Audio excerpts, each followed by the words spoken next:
white, and you're kind of like you're sort of like getting eaten up by the whiteness a little bit. That's okay. As As you long as speak. you can actually read the logo, I'm fine with getting eaten up by the whiteness. Yeah. Okay. Yeah. Minds of Tomorrow. Yep.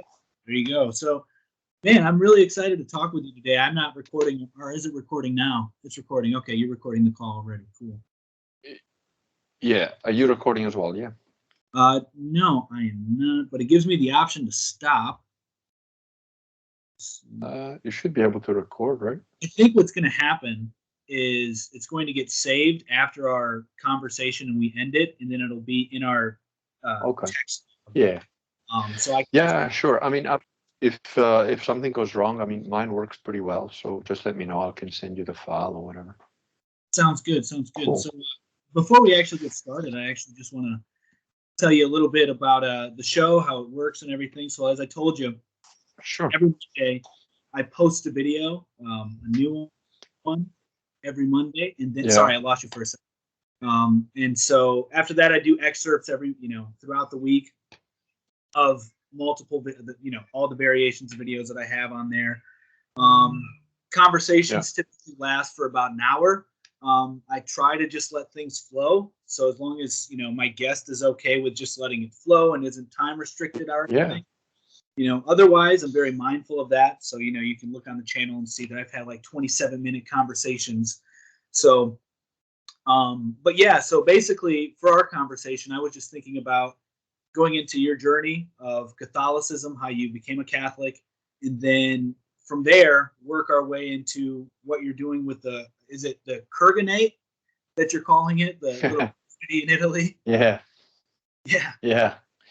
Yeah. So Okay. Yeah. Sure. We can do that. I mean, I'm easygoing, man. I don't really plan anything, so you can go ahead and fire whatever questions, and I'm sure it'll be fine. Awesome. Yep. So I have a list of questions here.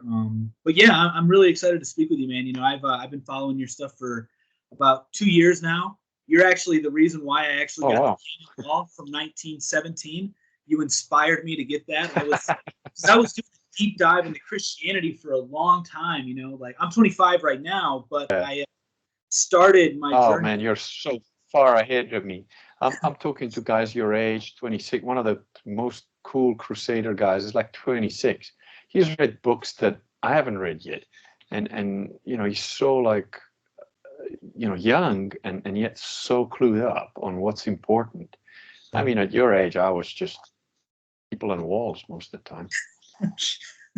Well, that's what's so fascinating about you is your background, and even today, obviously, you're still very charismatic, but that's what really intrigued me about you is learning about your background and then how you found Catholicism.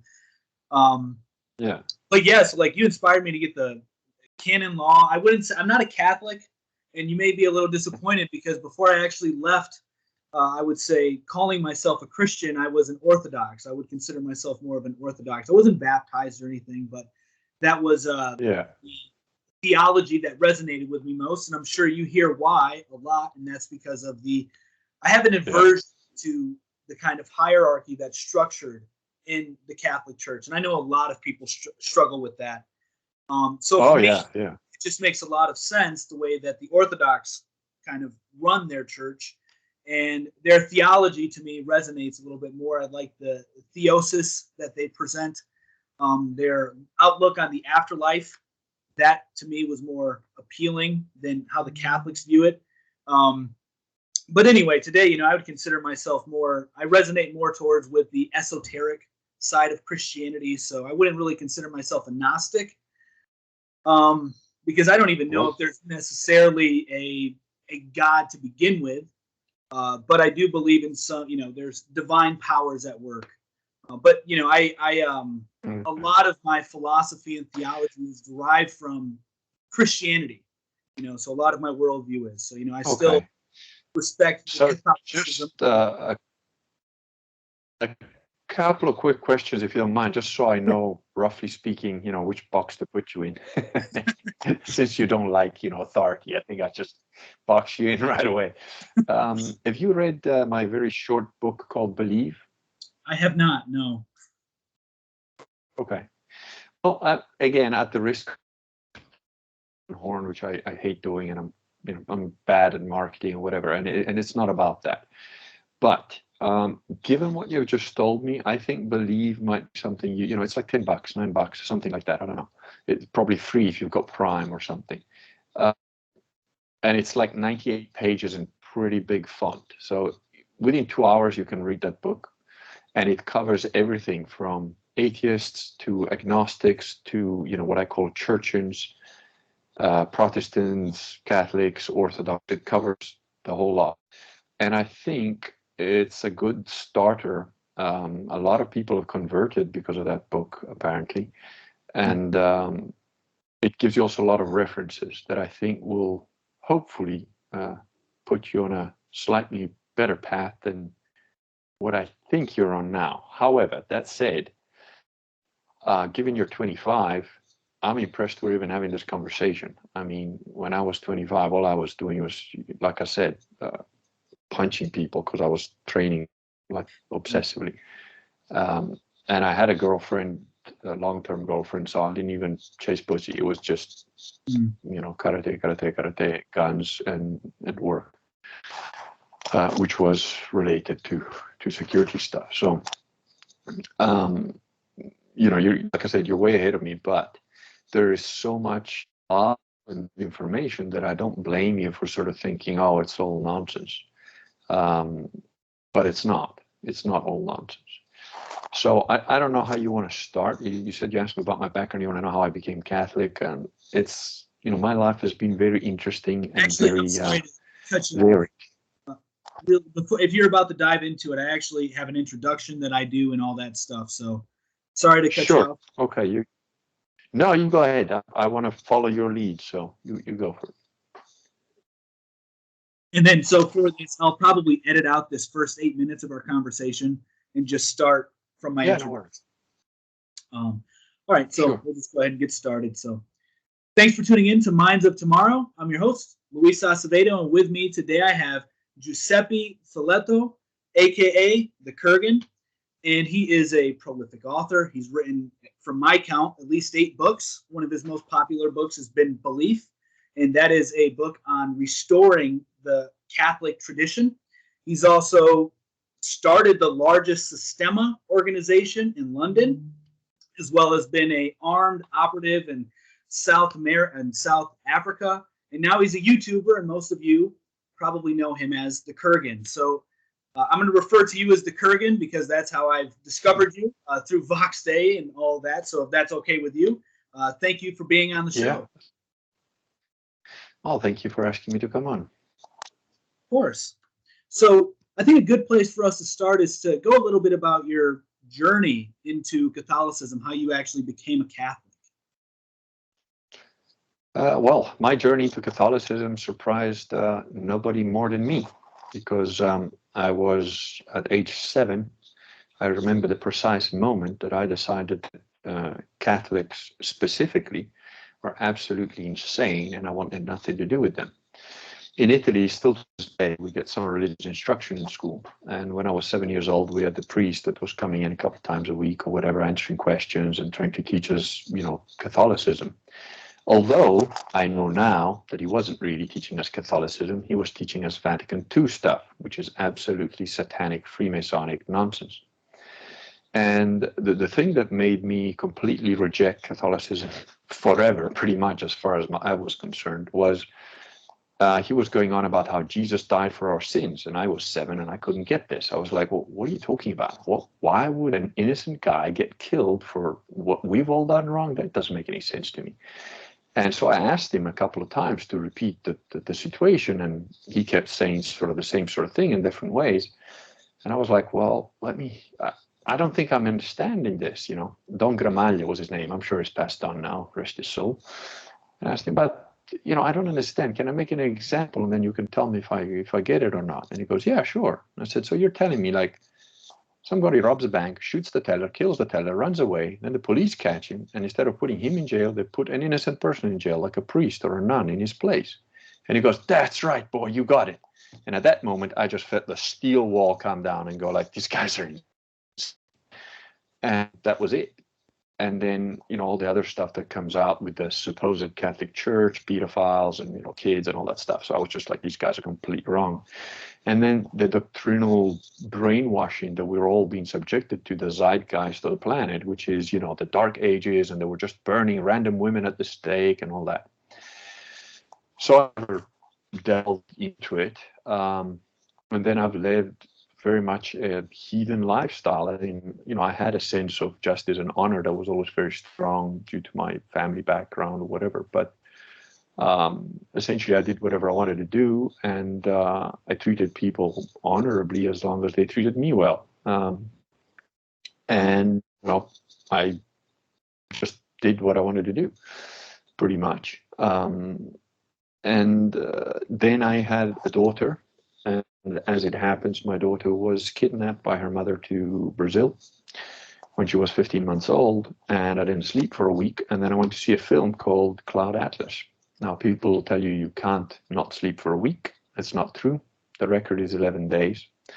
Unlike what Jordan Peterson says, 25 days is absolute nonsense. After 11 days, you basically start. I didn't sleep for 7, went to see this film just to try and distract my brain. I wasn't paying attention to what the film was about or anything. I just sort of sat in front of the screen and let it all go in. And it's a 3-hour film. And when I walked out of that movie, I don't know if it had to do with the movie or whatever, it wasn't because my brain wasn't functioning, because my brain was unfortunately functioning a bit too well. That was the problem. I've never been on drugs, never been drunk, or up to that point, I'd never even really had too much alcohol. And I had this experience, which I cannot translate to anybody. It was a very subjective thing, but it was, very much a road to Damascus moment where I realized, there is a God, he exists, and he is love. That was about the sum of it. So then I started to investigate, okay, so there is a God, and he actually knows me, like he cares about me personally, which was absurd to me. It was an absurd thought that like a huge entity like God would care about some individual little human on Earth, with the tiny planets in the myriad of planets that are around, suns all over the galaxy. So I started to think about, okay, for a brief period of time, I was basically a deist, which was, okay, there is a God and he's good. That's all I knew. And then I started to investigate, okay, which God? Now, before this, I had read about, Hinduism, Buddhism. I was sort of a Zen agnostic because I had studied and read enough about biology, physics, and chemistry to know that the maths didn't work out. So there had to be some intelligence behind creation, but in my mind, it was very much a sort of abstract concept. The idea of a God that actually cared about me personally and everybody else personally was just absurd to me until I experienced it in a way that I can't deny, and nor can I translate that experience to anybody else. But so I started reading the Bible, which I had read pieces of before, and all of a sudden what I realized, that the Bible was now, I could see so many different levels in it that I had never seen before. And when I could, check to confirm if these things were real, if it wasn't just me making up these additional layers of interpretation, and I studied it, and, it was like, oh, okay, no, that actually is what that means. And there are different levels of interpretations. So the Christian God became pretty clearly and pretty quickly the right God. Then it's like, well, which Christian God? And obviously it couldn't be Protestantism because, there's 40,000 branches and counting, and those guys just make up the rules as they go along. And obviously they only exist because Christianity existed for 1,500 years before they came along to mess it up.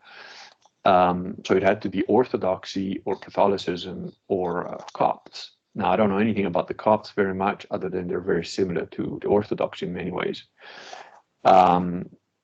And I didn't like the Catholics at all. And I had a lot of Russian Orthodox friends. So I sort of thought, oh, well, more Orthodox is probably it. But then I started reading more and more into it. And undoubtedly, Catholicism was clearly the more logical and sensible position. And reasoned position, which sounds strange to anybody who is not a proper Catholic, because including myself, before, I thought Catholicism didn't make any sense. And that's because it's been perverted, twisted, and lied about so much.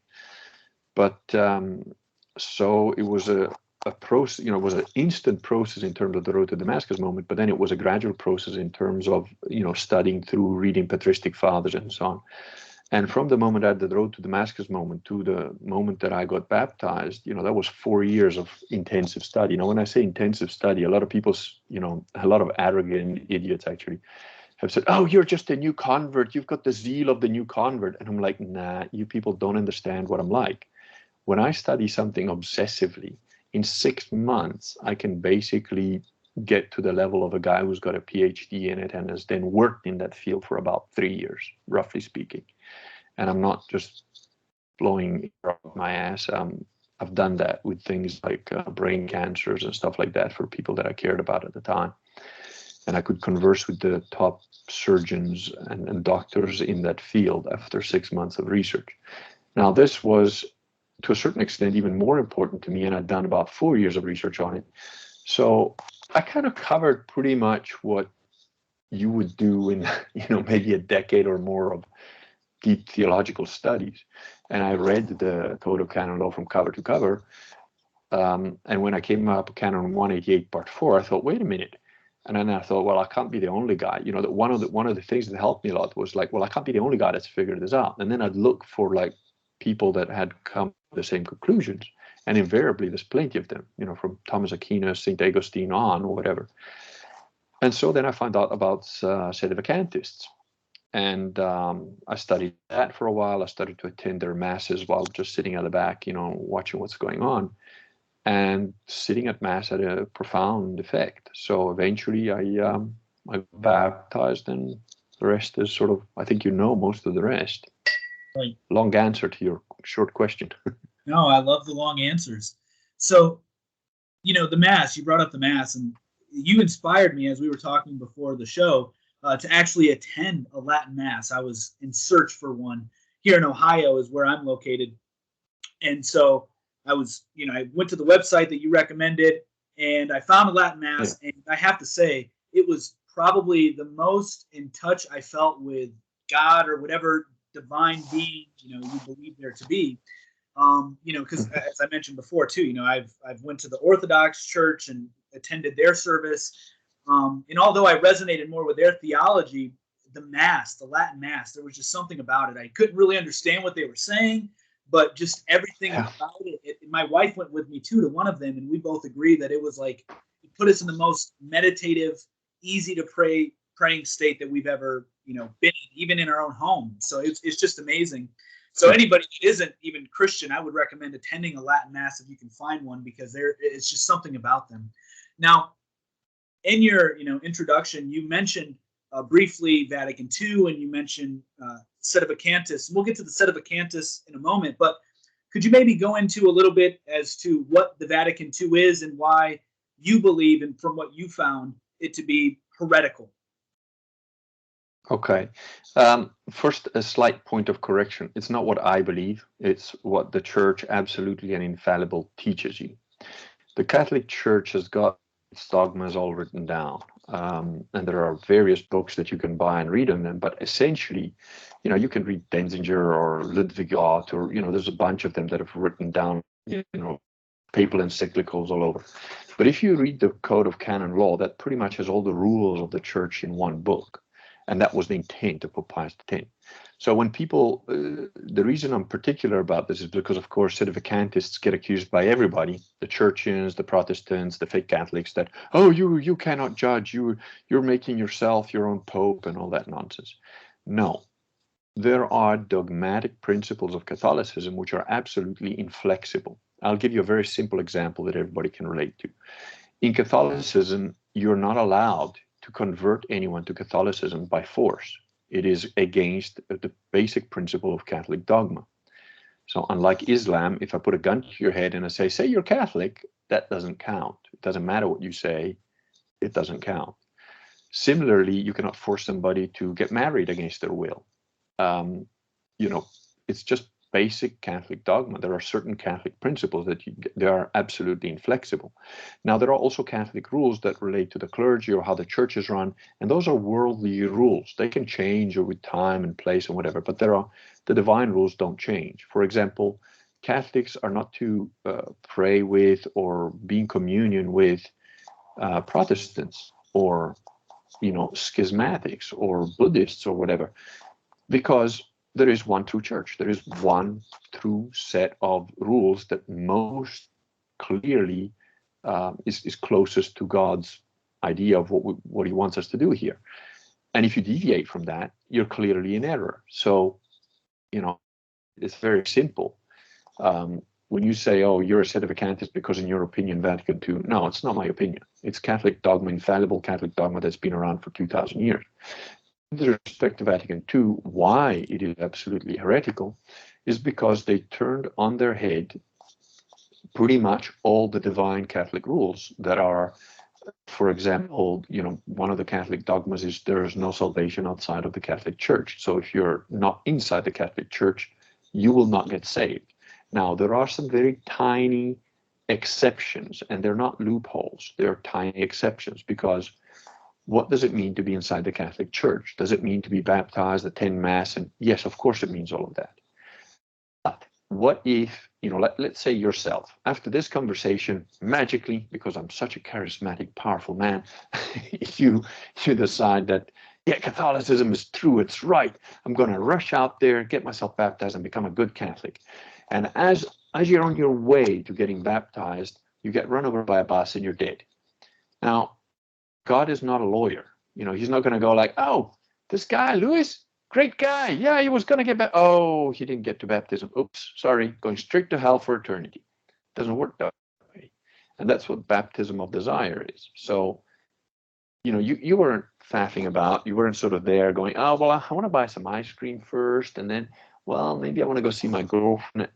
You weren't like just pissing about. You were trying to go and get baptized as soon as you could by a proper priest, and you died on the way. It is deemed accepted that you're going to heaven or purgatory or whatever. And of course, the classical proof of this is the murderer that was nailed to a cross next to Jesus. There were two of them. One of them was unrepentant, and the other one was repentant, and the guy got to go to heaven without being baptized, clearly, because he was nailed to Jesus. So there are also what they call the internal forum and the external forum. So externally, you could be a bad Catholic, but internally in your heart, you really are a believer. You're just a bad, stupid guy. Again, that doesn't necessarily mean you go to hell. However, there are certain behaviors that are external forum. You do certain behavior externally, publicly, that absolutely mark you as an absolute heretic, and you are deemed a heretic publicly, notoriously, by everybody, and you're to be treated as one. And these are occasions where you publicly and notoriously and repeatedly do, perform, teach, or say absolutely heretical things. As in, if I'm going around sacrificing babies to an altar, it doesn't matter what I say. It doesn't matter if I've been validly ordained as the Pope. If I start doing that, I'm absolutely no longer a Catholic there and then by the fact of what I'm doing. And as a result, I have no power to speak anything for the Catholic Church because I am no longer Catholic. I'm clearly showing and demonstrating that I'm no longer a Catholic.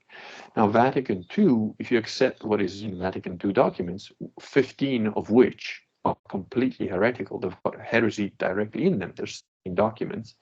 The only document that doesn't have direct heresy in it is Inter Mirifica, which is one of the first two that was published, which is basically saying that you spread Vatican II throughout the world using all the technology and all the technology that will become available. So while in itself it's not heretical, it is absolutely imprudent at the very least, and in context, the fact that all the other 15 documents have got heresy in it, it is spreading heresy. So it is directly heretical. If you want to get into some of the doctrinal heresies in Vatican II, we can do that. But again, I'll just give you one or two of the big ones, which is that Vatican II states that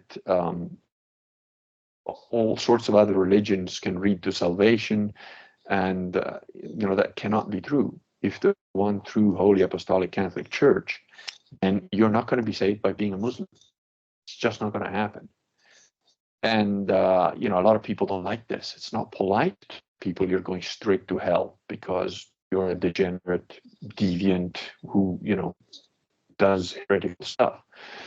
But that was what the Catholic Church was, and it took about 250 years for the, you know, the brainwashing of people gently by these Freemasons, which there are documents that absolutely prove that this is what they intended to do, and this is what they did from the 1700s on to the 1800s, which is why Pope Pius X created the Code of Canon Law and made numerous encyclicals against modernism, where he even talks about transgenderism and stuff like that, which is in 1904.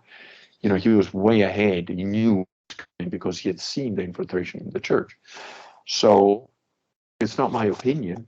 It is simply a matter of fact that from Angelo Roncalli on, you know, Pope Pius, Pope John the 23rd, fake Pope John the 23rd, which was, by the way, the original John the 23rd was also an anti-pope, was also a heretic. So that's why the name was available, and another heretic tried to use it again.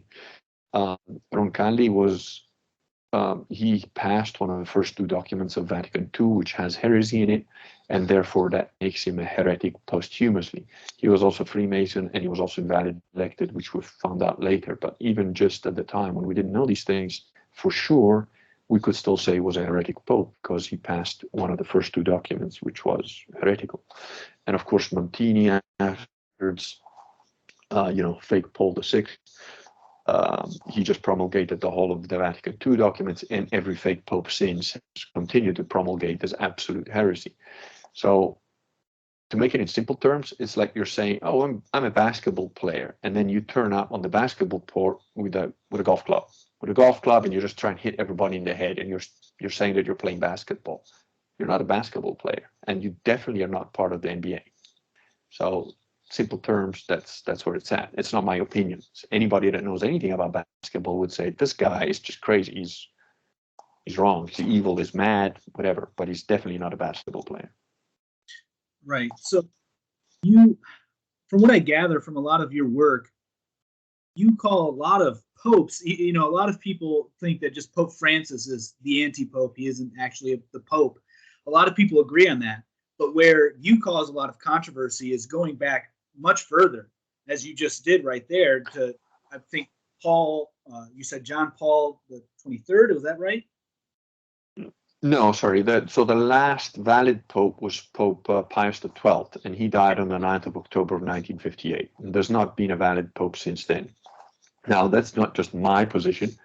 That's the sedevacantist position. And just to clarify, there's actually three types of what I call sedes. You know, there's sedevacantist, sedeprivationist, and then there is my version of sedeprivationist. Now, let's start with sedeprivationist because it's a little bit easier to explain because it was one of the first ones. Sedeprivationist was done by an extremely well thought of theologian who worked for Pope Pius XII. He was a theologian in Rome. He was an eminent authority on the theology of the papacy and so on. Now, because in 1958, it was not provable at that time that Roncalli was a Freemason and had been invalidly elected, although people knew about it, you couldn't prove it. All they could prove was that he approved one of the fake heretical documents of Vatican II, and it was, produced after he died, but he had approved it, so he was a heretic because of that. And then Montini started to produce this Vatican II stuff, and Vatican II only ended in 1965. Now the church moves slowly, prudently. So Gérard Delariens produced by 1969, which is 4 years later, I think it was called the Ottaviani intervention, because Ottaviani was one of the bishops that realized what these guys were trying to do, and he tried to stop it.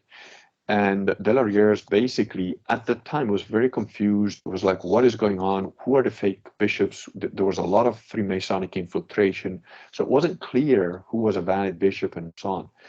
So out of prudence, he basically said, this Delariens guy said, well, look, maybe the Pope was validly elected by valid bishops. It's possible. But he's acting like a heretic. And therefore, while he might be materially validly elected as a Pope, he is spiritually a heretic and should not be listened to. Now, that was an absolutely extremely charitable interpretation, because regardless of whether you were validly elected or not, if you act as a public and notorious heretic, you instantly, as Canon 188 Part 4 specifically states, instantly, and as a result of the law itself, and without any pronunciation, any judgment, or anybody having to say anything further, are absolutely excommunicated. But what I think was De Lauriers was trying to do, he was trying to give the fake popes an out and the fake bishops an out, and sort of like, well, you know, you guys repent, you'd like agree that, you know, this is not kosher, sort of thing.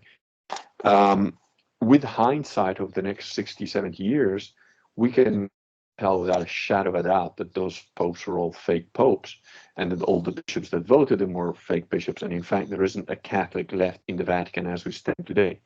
So that's not my opinion. That's just the sedevacantist position. Now, so the sedeprivationist position, as De Lauriers had interpreted, is not accurate, because these guys are not validly elected, because they're elected by bishops and priests and so on, and cardinals that are not bishops, that are not cardinals, that are not priests, because they themselves are public notorious heretics who have been teaching Vatican II for the last 60 years, and therefore they can't validly elect anybody because they're not Catholic. They're excommunicated, they're heretics.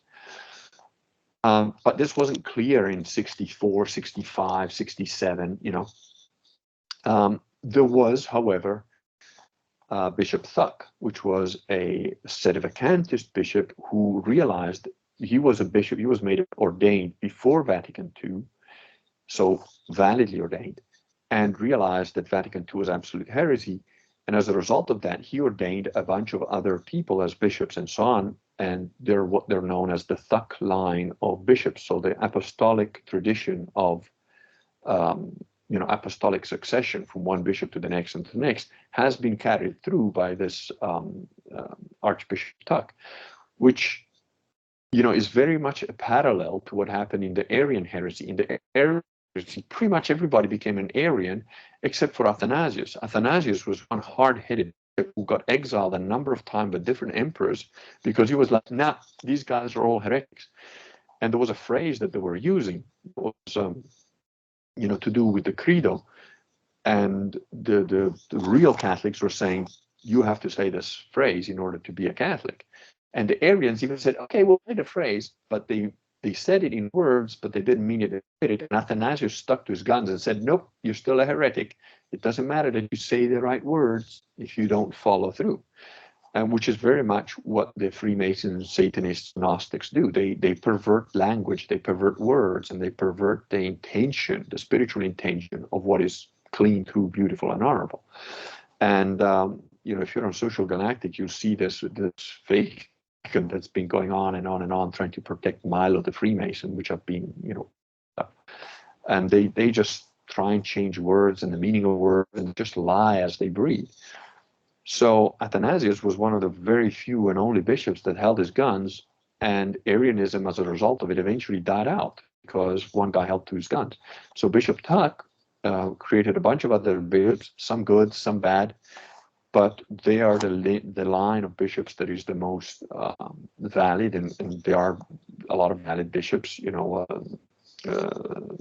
Stiver, there's various valid bishops that come from the Thuck line.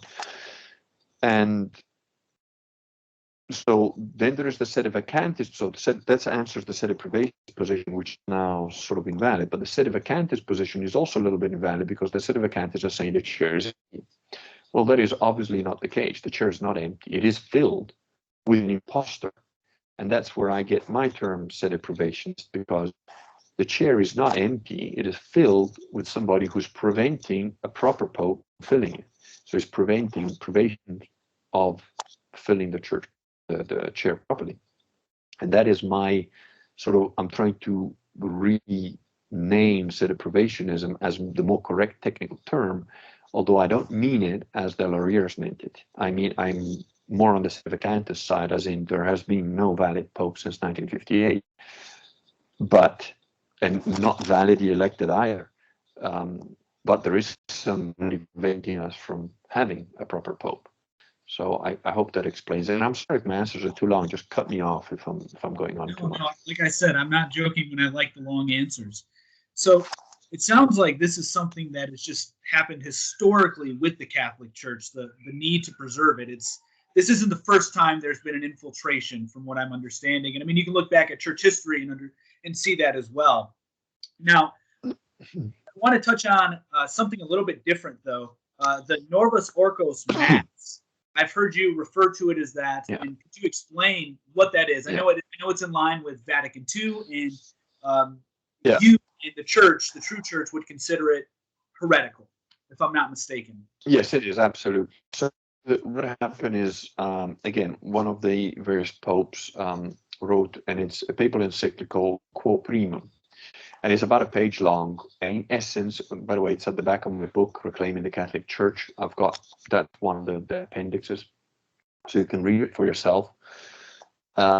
Basically, what Quo Primum says is like, the Latin Mass is the only valid Mass. It shall never change for time immemorial. It has been the same for hundreds of years.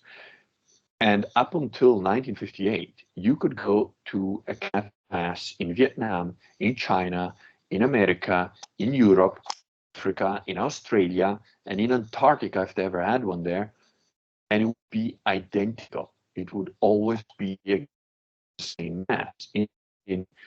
And now the Latin Mass has got a number of traditional rituals that all have meaning. Every movement in the Latin Mass has a meaning, because you have to keep in mind that many Catholics were, throughout the 2,000 years, some of them were illiterate. There was a lot of very good Catholics that couldn't read. They were illiterate peasants, but they were Catholics nonetheless. Why? Because they listened to their priests, and they understood the movements, even the drawings of the, in the church, there are like stained glass windows that are depicting certain scenes from the Bible, from the Gospels. And they're very rich with tradition and meaning and so on for people who couldn't read. And of course, there is the Protestant lie that the Catholics didn't want people to read Bibles and so on. It was absolute nonsense. Anybody who believes all the lies that have been told about the Catholic Church, I suggest a very good book called Bearing False Witness by Rodney Stark. Now, the interesting thing is Rodney Stark is not a Catholic, but he is an honest man, and he's a historian, and he absolutely hates people who just make stuff up in history. So he names and shames his own colleagues and himself, because he's made some errors in the past when he was younger, and he later votes, he corrects himself, and he says, oh, I was wrong there because I didn't do my own research, and I used that guy's work who was wrong, and he was lying, and he was making it up. So I really like him. But anyway, the point is that the Mass had to remain changed. It was a papal encyclical that had to stand for all time. And the Novus Ordo Mass, which of course I use a play on words, it's supposed to be Novus Ordo, New Order, as in New World Order, as in Freemasonic, Satanic New World Order. But I call them Novus Orco, the new orcs, same as the old orcs. They're just there to destroy and eat everybody alive, and that's what orcs do. That's what they do. New orcs, same as the old orcs. So they changed the Mass, and they've made it absolutely heretical. It's a travesty. It's really a disrespectful parody of the actual Mass. And if you have attended a Latin Mass, and I'm curious to know whether it was a Novus Ordo Latin Mass or a real Latin Mass, because even not all Latin Masses are valid, because what happened is when they changed the Mass, people like J.R.R. Tolkien, for example, was one who gave all his answers shouting in Latin because he didn't agree with the New World Order nonsense. So a lot of valid Catholics knew that something was up, and that they sort of rebelled to the point where they sort of allowed, oh, okay, well, you can still have the Latin Mass. What they did in the Mass, you join the Pope with the Mass. So you sort of say prayers for the Pope. Now, if the Pope happens to be a satanic, heretical, pedophile protecting scumbag like Bergoglio or one of the other guys, and just so you know, fake Pope John Paul II, Wojtyla, and Ratzinger, who was also in the Nazi Youth, These guys went to bless Freemasonic temples masquerading as churches in Assisi. So if you know your history, it's easy to see that these guys are not Catholic. But anyway, to get back to the original point, when you join a heretic with the sacrifice that Jesus Christ did for all of us, that is absolute heresy. You're basically joining a satanic pedophile protector like Bergoglio with our Lord Jesus Christ. That is blasphemous. It completely makes a mockery of Mass, even if it's in Latin. And that is called una cum Mass. Una cum is Latin for one with. Now, you cannot be a Catholic and be one with a Satanist who's protecting pedophiles like McKenna or whatever his name was, McCormick, I forget his name, and all the other ones, including that Mexican priest that raped like 30 little girls between the ages of 5 and 10 while he had AIDS and he didn't even get defrocked. So Bergoglio is an absolute pedophile defender. He's associated with people that traffic children and that are being to court in Argentina for trafficking children, and was Bergoglio's boyfriend. He was going to the Vatican every. Bergoglio, that's the Pope Francis, right? I know you wouldn't consider him the Pope. No, but no, he is not. He's not a Pope. He's a pedophile protecting scumbag, and I will never refer to him as Pope Francis. He took the word of one of the Francis of Assisi, one of the greatest saints that ever lived, to besmirch his name, and that's what these guys do. So yeah, Bergoglio, Jose Maria Bergoglio is his name, and he's not a pope. He's not even a Catholic. He's not a bishop. He's absolutely a satanic scumbag. And these guys, you can't join them with the Mass. That would be like saying, what they do in the Black Mass, they will try and steal hosts. That's why also giving the host in the hand is heretical and blasphemous. Only the priest should touch the host and put it directly on your tongue, because what some people did is they will take this host and then they will hide it, and then they will use it in a Black Mass where they do all sorts of things like mix it with semen, menstrual blood, and all sorts of scummy stuff. And it's a similar sort of thing. You're mixing the sacrifice of our Lord with a satanic pedophile protector. It's just it's wrong. So an una Mass is wrong, and it's not valid, and it's not a Catholic Mass. So you can only have Masses now the same way that you would have a Mass when a Pope died, which is called an interregnum, which is Latin for between realms, because the Pope is considered also the king of the Papal States originally, which got handed over by Mussolini. The fascists sort of took those away and whatever. But anyway, so between popes, when one pope dies and another pope gets elected, people still give a Mass. Bishops still do their thing. Priests still do their thing. But of course, they don't join it with any name of any pope, because there isn't one, having to elect one. And that is what we are. We're in the longest interregnum that ever existed, 60, 70 years. But I want to point out that interregnums lasted for years before, 2-3 years without any pope. And there has been an analogous situation where you had up to 3 popes at once for a period of about 70 years, where you didn't know who was the real pope, because it was like 2 and then 3, and it's like, well, is it this guy, is it that guy? It was very hard if you were a Catholic at the time, especially without the internet and all that stuff, to know who was the real pope. And it's only after the fact that it got decided, oh, well, this guy was having this position, this guy was having this position, so clearly this pope was an anti-pope. But that only got figured out maybe 20, 30 years after these fake popes died. So there have been analogous situations in the church, so the Novus Ordo Mass is absolutely heretical, and it is a parody. I've attended one of those Masses before I was baptized. I started going to them originally because I was trying to figure out what was going on. Then I found the Deprivationist Mass, and I went to them to just watch. I wasn't obviously taking part because I wasn't even baptized. And then eventually I went back. It was on Easter, and I went to a Novus Ordo Mass given by what I think was an ignorant priest. I didn't sense that he was a satanic Freemason. He was a little Indian guy who probably just went through seminary. It's an easy life and you don't have to work.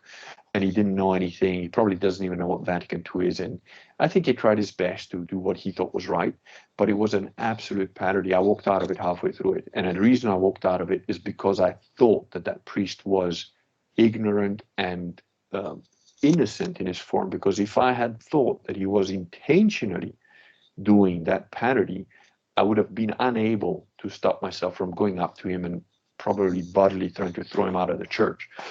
So it was just a disgusting path and absolutely invalid and not to be in any way, shape, or form. Yeah. So you touched on Rodney Stark. He's a wonderful author, by the way. I bought his book, God's Battalion, which completely changed my position on the Crusades. I'm one of the few people, actually the only person I know in real life that actually can justify the Crusades. I understand why they took place. And so I actually have sympathy. Oh, yeah. Yeah. And I want to mention, because you brought him up, I think where you were getting at, I could be wrong, correct me if I'm wrong, is that the church actually taught people how to read. Like they didn't not teach people. They actually taught people how to read. And I believe I learned that from Professor Rachel Fulton, I believe is her name, who you've had on your show as well. Yes, Rachel Fulton Brown, yeah. She's very good as well. She I've had an interview with her on my video channel. You can look for it. I like her very much. She delves into the medieval Catholicism and the richness of it in a absolutely stunning way. She refuses to be drawn into who is the real pope, who's the fake popes. I understand that. She's an academic and she works in academia. And she's a lady, so that's fine. I think crusaders need to be men. So yeah, and she does excellent work. Her historical work on Catholicism is second, I think. Yeah, I've actually I bought a subscription to Unauthorized TV specifically for Owen Benjamin, because that's how I discovered everybody from Vox Day to you to Professor Fulton. Yeah. So. Actually, on there, I started watching some of her lectures on Catholicism, which are very, enlightening. So I, recommend everybody to go check that out for sure. Now, when you said that if that priest that you thought was ignorant actually was, knew what he was doing, you would have handled the situation in a much different manner. So I know in your book, I haven't read it, but from the summary and from what you describe and just what you talk about on your show, you're talking about retaking the Catholic faith and restoring it. So how does one go about that? I mean, I know you're kind of different than most people, as in, you don't really hesitate. I can't say that, but you're not adverse to violence from what I pick up on, but a lot of people aren't that way. So how does one actually go about, what you're trying. Okay, so let's put it into context, right? Because the Catholic Church is called the Church Militant while we're here on Earth, and that is because we are soldiers in God's army. We are in enemy territory. We're under the domain of Satan. The whole Earth is under the domain of the Prince of the Air, or Satan, Lucifer. He's got a million names. But that is, see in the Bible, it's very clear. And if you just look around, some of the proofs of Catholicism being correct, because he's, the imprint, the eternal psychopath hating us with all his might is everywhere. So as a Catholic, you have basically two options as a man. To be either, let's say, a physical layman that is willing to fight the church physically as well, if necessary. Another is to be a martyr, and those are the saints, and they're obviously a much higher. You said at the beginning, I think, before we started, that you sort of not a Catholic because you can't stand the hierarchy of the Catholic Church, but bear with me because I'll come back to it when we're finished. Maybe remind me to call you up on a couple of things. But the point is, if you are, just an ordinary layman, a good father who doesn't want to fight. He's not violent. He's just a good guy who's just trying to be a good husband, be a good father, have his kids, teach them well, teach them trade. Maybe he's a blacksmith. Maybe he's a guy who fixes cars. Maybe it doesn't matter. He's a farmer, or he's an artisan, or he's a painter. It doesn't matter. That's just a normal citizen. That's like 80% of human beings, if not 90%, would fall into that category. And that's just a good Catholic dad trying to do his best to provide for his family and so on. If you're a good Catholic mom, we get 95% of women, 99% of women would fall into the category to be a good mother, to be a good wife, to just teach the children, help your husband, and that sort of thing. And it's a loving thing to be one of those people. They're what I call, and I don't mean disparaging, citizens. They're citizens in the so-called Catholic village. They are villagers. I am not one of them. I was born different. I was born with a soul that's shaped different. I didn't choose it. It's not. I don't think I'm better than everybody else. In fact, in many ways, worse than most people. But I was born with a fighter's soul, warrior soul. So my job would be to stand on the walls of that village and protect it. And if need be, charge outside of the walls and pick out whatever is becoming a problem, because I don't want to wait until they're inside attacking my friends, my villagers, my citizens, my wife, my kids. As it happens, my wife is more of a Joan of Arc type. The average citizen that lives inside the Catholic village. I don't want those guys to feel any of the things I am willing to face, and that I have faced, and that I'm willing to face till the end of my breath, because they're not built for that. He's built to be a good farmer. He's built to be a good painter. He's built to be a writer. He's the guy that when I come out bloody, if I'm still alive off the walls, when it's my turn to take a break, he's the guy that makes my life worthwhile. He builds something that's beautiful. He paints a painting that lets me wonder how his skill is amazing, and how did he do that? And it's beauty that relaxes my brain before I gotta go back out there and get covered in liquor of the Freemasons, because they don't really have blood. I don't consider them humans. They're demonic spawn. But some of us, that's our job. And then there are the peoples above us, martyrs. Now, martyrs don't necessarily need to be priests or bishops. Very often they are, because somebody who dedicates his life and gives up the ability to be married and so on, dedicating their life to be a priest. They're making a huge sacrifice, and they're clearly a step above warriors. I don't think warriors are a step above the normal villager. I don't think so at all. We're a kind of a necessary evil, because we are living in the domain of Satan. And to a certain extent, I think we're worse than villagers. We're the lowest rung of the ladder, but we're necessary. And because we're necessary, that gives us a little bit of leeway. If you take David, he was kind of a scumbag. I mean, he killed one of his best friends, just banging his wife, but he would love God. Why? Because he fought. He fought. So there are different tiers: villager, warrior, which is gray area. In some ways, we get sort of given some leeway, but in other ways, we're scum of the earth. And then you got martyrs. Martyrs are the top. Martyrs are the top. These are the guys that will not do violence. They will go to their death smiling, willingly, happily, because by doing so, they show the true love and dignity and lack of fear and courage of true Catholics.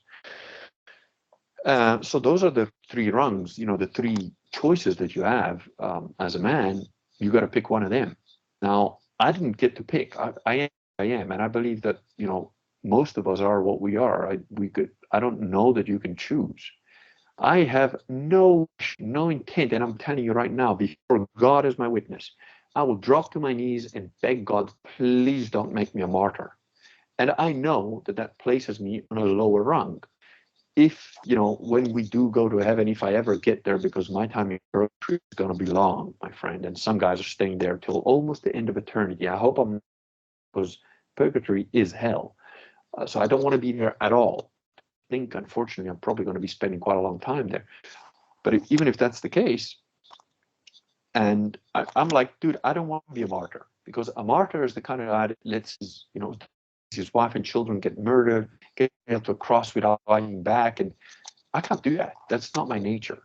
I am going to be like taking as many heads as I can. When they come for me, if they come for me like persecuting, killing, I'm not quietly going to get eaten by the lions. I'm going to be cut down in legions that are coming for me, and I'm going to try and take as many of them with me as I can. That's how I am. So you're not wrong when you say that I'm not averse to violence, but again, to context. And in a Catholic context, you're allowed to do violence if it's just war. In other words, a war that is just, or if you're defending innocence, or if you're defending yourself. And in that case, it can even be preventive, because you don't have to wait for your house to be surrounded by guys who are going to nail the door shut and set it on fire when your wife and kids are inside. If you know they're coming, you can start to take them out and away. Because when again, logic, reason.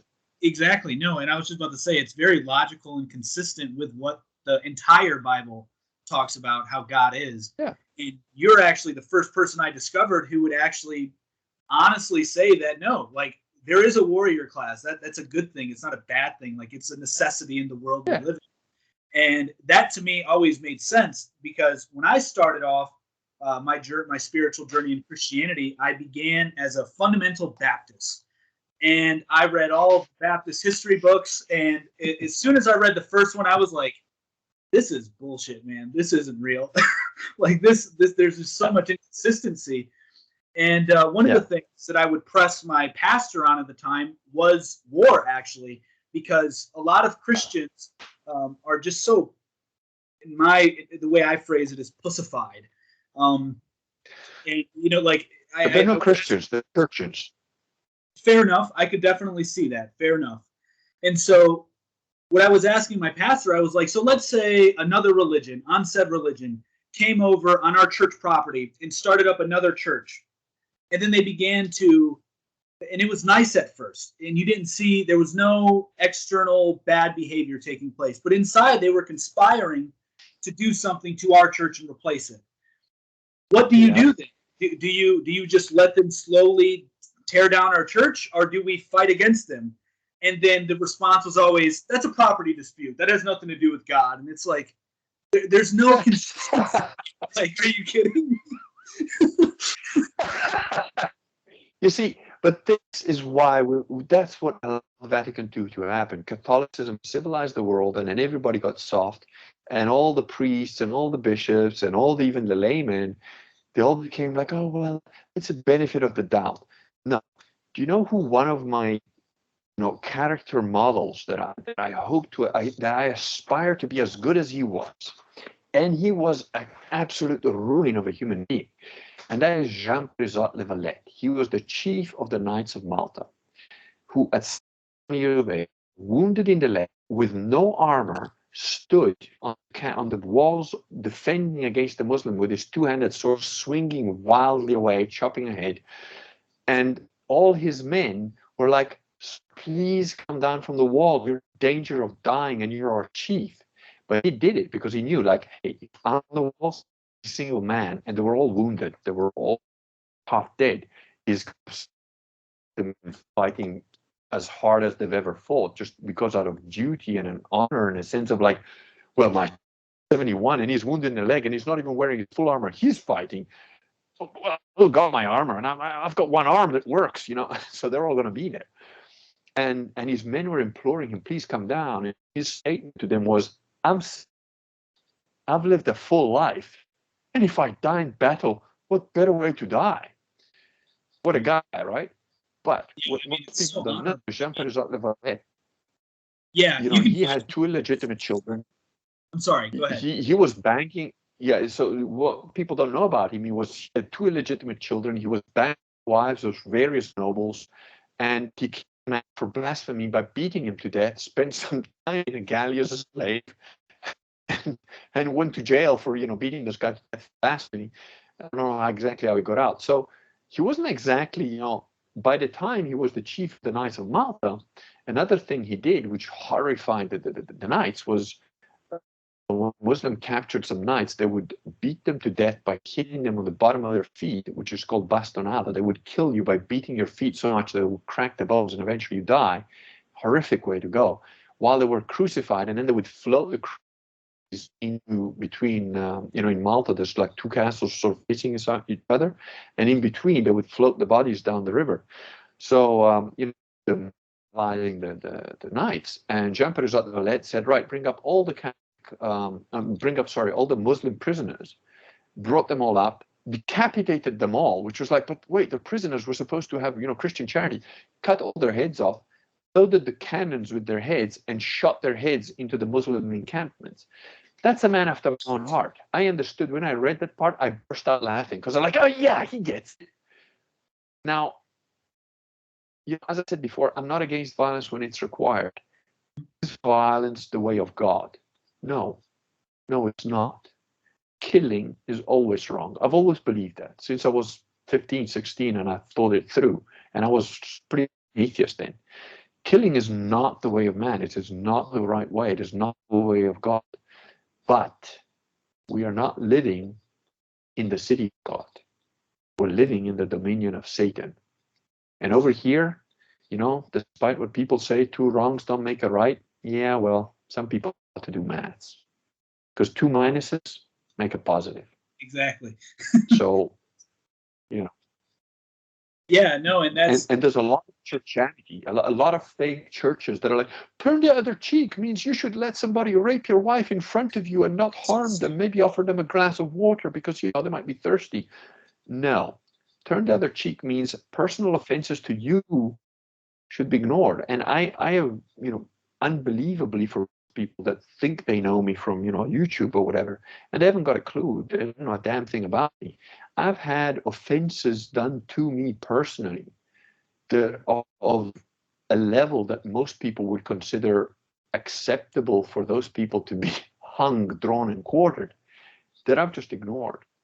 But offenses to people that I don't even know go against justice and God and so on. Even before I was a Catholic, that stuff doesn't wash me. And I'm going to hunt you down. If I've got any power to do so, I will wreck your life as much as I think is required. And it's got nothing to do with me personally.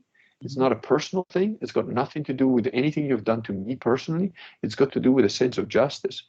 And, it's funny because, it's funny to the people who get it. Who like people that have been like in special ops and that actually get it, they understand this. But the way I say it is like, God acts in mysterious ways, and sometimes that's me. And I really mean that, because it's not an arrogating to myself the power of judgment. I don't have any power of judgment over anybody. I don't judge anyone about anything. But if you rape a little kid and I catch you in the Gobi Desert where there's no cameras, you're not leaving that place. You're going to be buried in the sand.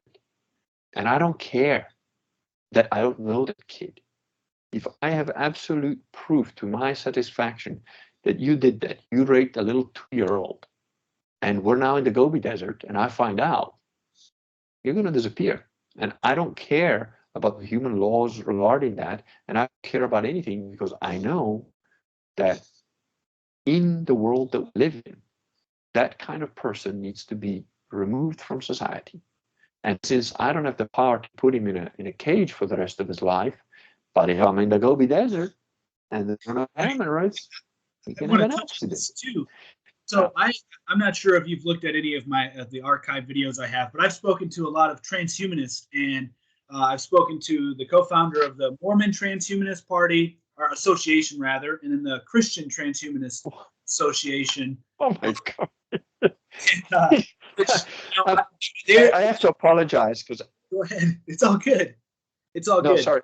I have to apologize because I have no knowledge. For all I know, you could be a Freemason trying to trap me. I don't care.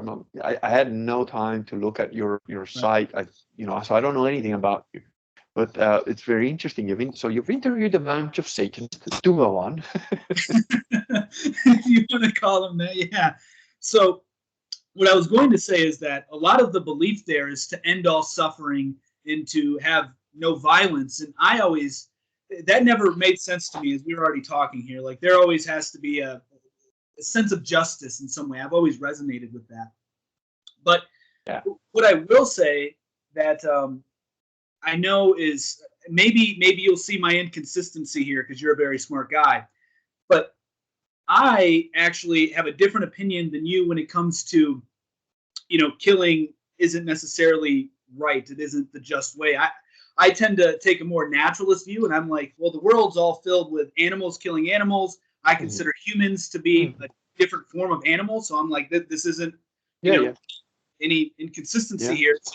I can absolutely relate to that because I had the exact same view before I became a Catholic. Absolutely, exactly the same. In fact, I'll go a step further. I've I come from a family of hunters, and as a little kid, the sight of blood used to make me feel a bit uncomfortable. By the time I was 15, I was bushing antelopes in Africa, so the sight of blood didn't bother me at all by then. But I'll tell you something, by the age of 16, 17, 18, when I had sort of thought through a lot of sort of philosophical concepts, I came to the conclusion that killing evil human beings was less of a sin than, going duck hunting. I mean, the duck didn't do a damn thing to me. He's not hurting anybody. The duck, he's just flying around and, breeding and creating little ducklings. And I'm just blowing them away because I like to eat ducks or I like to shoot ducks, and both, we're hunters, so we ate everything we got. But it's just, but there are some people out there that are raping kids, defrauding banks, stealing from old ladies. I see a cockroach run across the thing, and just because I don't like him, I squash him, right? Cockroach, I don't care. I'm asleep at night. But a guy who's defrauded of ladies, well, you go bury him in a shallow grave, and all of a sudden you're a guy. I never understood that. So I relate very well to what you're saying. Now, as a Catholic, there is a difference only in that, the commandments have been perverted, especially, the King James Bible. Now, King James was a homosexual Freemason, and the King James Bible has got over 33,000 errors of translation. So, it gets translated as do not kill, one of the commandments. It's not true. The actual commandment is do not murder. And they agree with that. Murder is wrong. I always make a distinction sometimes because people think they're synonymous, killing and murdering, but it's two different things. Absolutely different things. So I relate that as a Catholic to explain it. Say it this way. Shooting a duck might be necessary if you're hungry, if you're starving, and whatever. We eat beef, we eat pigs. One of my things is that where people should be vegan or not. No, I think vegans are idiots, but I do believe that if you want to eat meat, you should have to butcher your own animal. You should have like a little credit card and like, oh, you've eaten 20 chickens. All right, now you have to go spend a day at like a chicken farm where you twist the neck of 30 chickens so that, you fill up your little cart. You like to eat beef? Oh, once a month, you got to go butcher a couple of cows. You like to eat, antelope? You got to go and shoot some antelopes. That would make a whole bunch of people go vegetarian way, but not me. Okay. But I'll tell you something, I've hunted my whole life as a kid. I'm 52 now. And the idea of hunting now, I've got pheasants on my farm, and they're not proper pheasants. These are like, pheasants that get released for the hunters. And they're basically like chickens. I mean, I can walk up to, because I've been a hunter all my life, I know how to walk without I can walk up to 2-3 meters to these things. I could probably catch them with my hands if I really spend enough time on it. And there's people around here that, not on my farm, because you're not coming on my farm to shoot, but, there are people that shoot these things. And it's like, what are you doing? You might as well shoot a chicken. Get a chicken and shoot the chicken. It's the same thing, So that's not hunting. And I don't particularly, the idea of killing some animal for sport doesn't appeal to me at all anymore.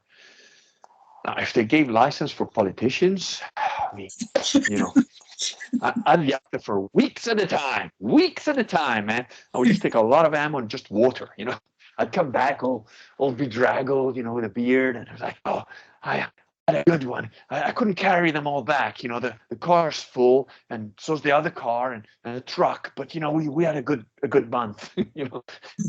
But they don't allow it. It's kind of illegal and stuff.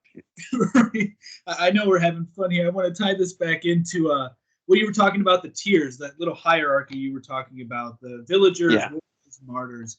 And when you reference in the Bible, it says, turn the other cheek. Well, what I think people fail to realize as well is that Jesus was at the top. So he was the martyr. He was the example of what the ideal human should be doing. However, not everybody's built that way. So using that analogy to, apply that to everything in life is nonsensical, because like you said, everybody, I'm in the same opinion as you, that, you're born a certain way. You can't change the way you're born, as far as whether or not you're a warrior, villager, or martyr. That's just something and Jesus was just the martyr, and that's what he was showing, is the top class. A slight correction that, you said not everybody is built like Jesus. No one is built like Jesus. He was unique, and he was the only perfect being. With the exception that Mary was immaculate, which we won't get into because that would be or like with a bunch of Protestants fighting you and whatever. But well, the thing is, if I had to compare myself to somebody in the Gospels, I think that the closest thing to what I am would be either Paul or maybe Longinus. Paul was persecuting Christians. He was killing them. He was a guy that was killing Christians because these damn heretics are trying to come up with this crap new religion that is absolute nonsense, and they're just being disrespectful to the true religion. So I'm going to kill as many of them as I can. And he falls off the horse, goes blind for 4 days, and sees Jesus saying, "Hey, why are you persecuting my people?" And he's like, "Oh, I was just totally wrong." And I've had that experience. Longinus was the guy who spear on the side of Jesus to make sure he was dead. So clearly didn't think this guy was the king of anything. And let me just stick him like a pig. And it's like a little drop of blood landed on him. And he's like, oh my God, this was God. It's just people that are just so wrong that they wake up. They're like, man, I've been just on the wrong side. So I relate to that experience. And to get back to, if I can just turn it back on you a little bit about, the reason you're not Catholic is because you don't like the hierarchy. But that's the question. Jesus Christ himself, as the second coming, comes down from the skies, stands in front of you and goes, Louis, would you subject yourself to me? What do you say? Well, you put me in a tough spot here. I would, I don't know what I would say, honestly. I don't know what I would say, because it would be so surreal. I wouldn't know if I'm hallucinating or if it's legit. So I don't know what I would say. No. So let me make it real clear for you. You literally see Jesus on a white horse coming out of the clouds, with his feet because blood of the saints and all that, and comes, everybody's seeing the same thing you are. Everyone around you is seeing exactly the same thing. And he goes, Louis, you had a talk with a guy a long while. I just want to nail you down on this. Are you going to subject yourself to my rule? Yes or no? What are you going to say? Well, I would say no, and I would just add something to that. If in the Bible, Jesus also says, don't go looking for the kingdom of heaven, because the kingdom of heaven's in you. Don't believe anybody who's saying it's out there, it's out here, he's coming, because it's inside of you. Mm-hmm. Yeah. But he is the King of Kings. I have a different view on that, and I guess I'll go into my view on that. I have a belief based on my reading of the Bible and my understanding of my own spiritual, experiences. Paul in the Bible also says that Christ is within you. I look at that as all humans are actually can achieve what Jesus achieved, and that Jesus is just the ideal man. Yeah, well, Jesus himself said that. I'm sorry? Jesus himself said that. Yes, and he said that we can do better things than him. So, and from my understanding, that Jesus calling himself the Son of Man was him talking to humanity, because the Son of Man actually means to humanity, if I'm not mistaken. And so that's the way I kind of view it, is that we're all in you this. have to get to the Old Testament and what the Adami means, and it gets complicated.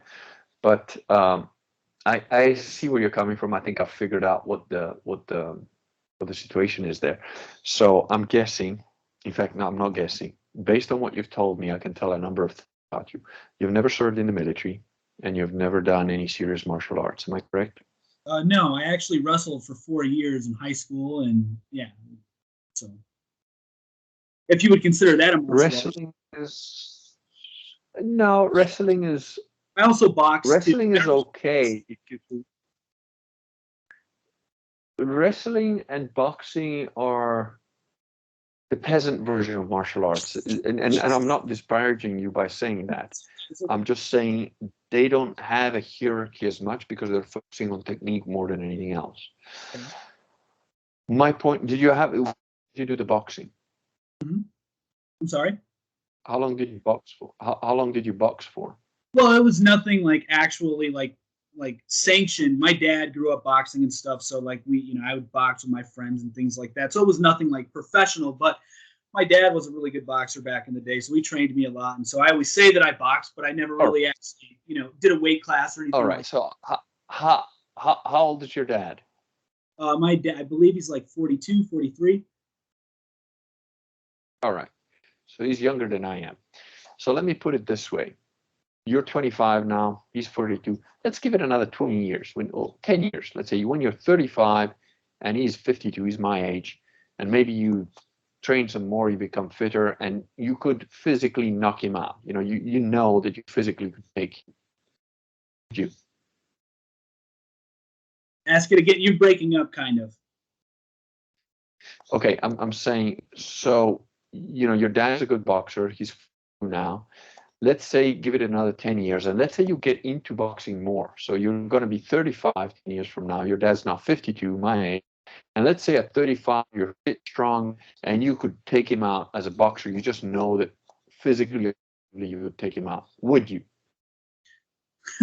My dad and I have an interesting relationship.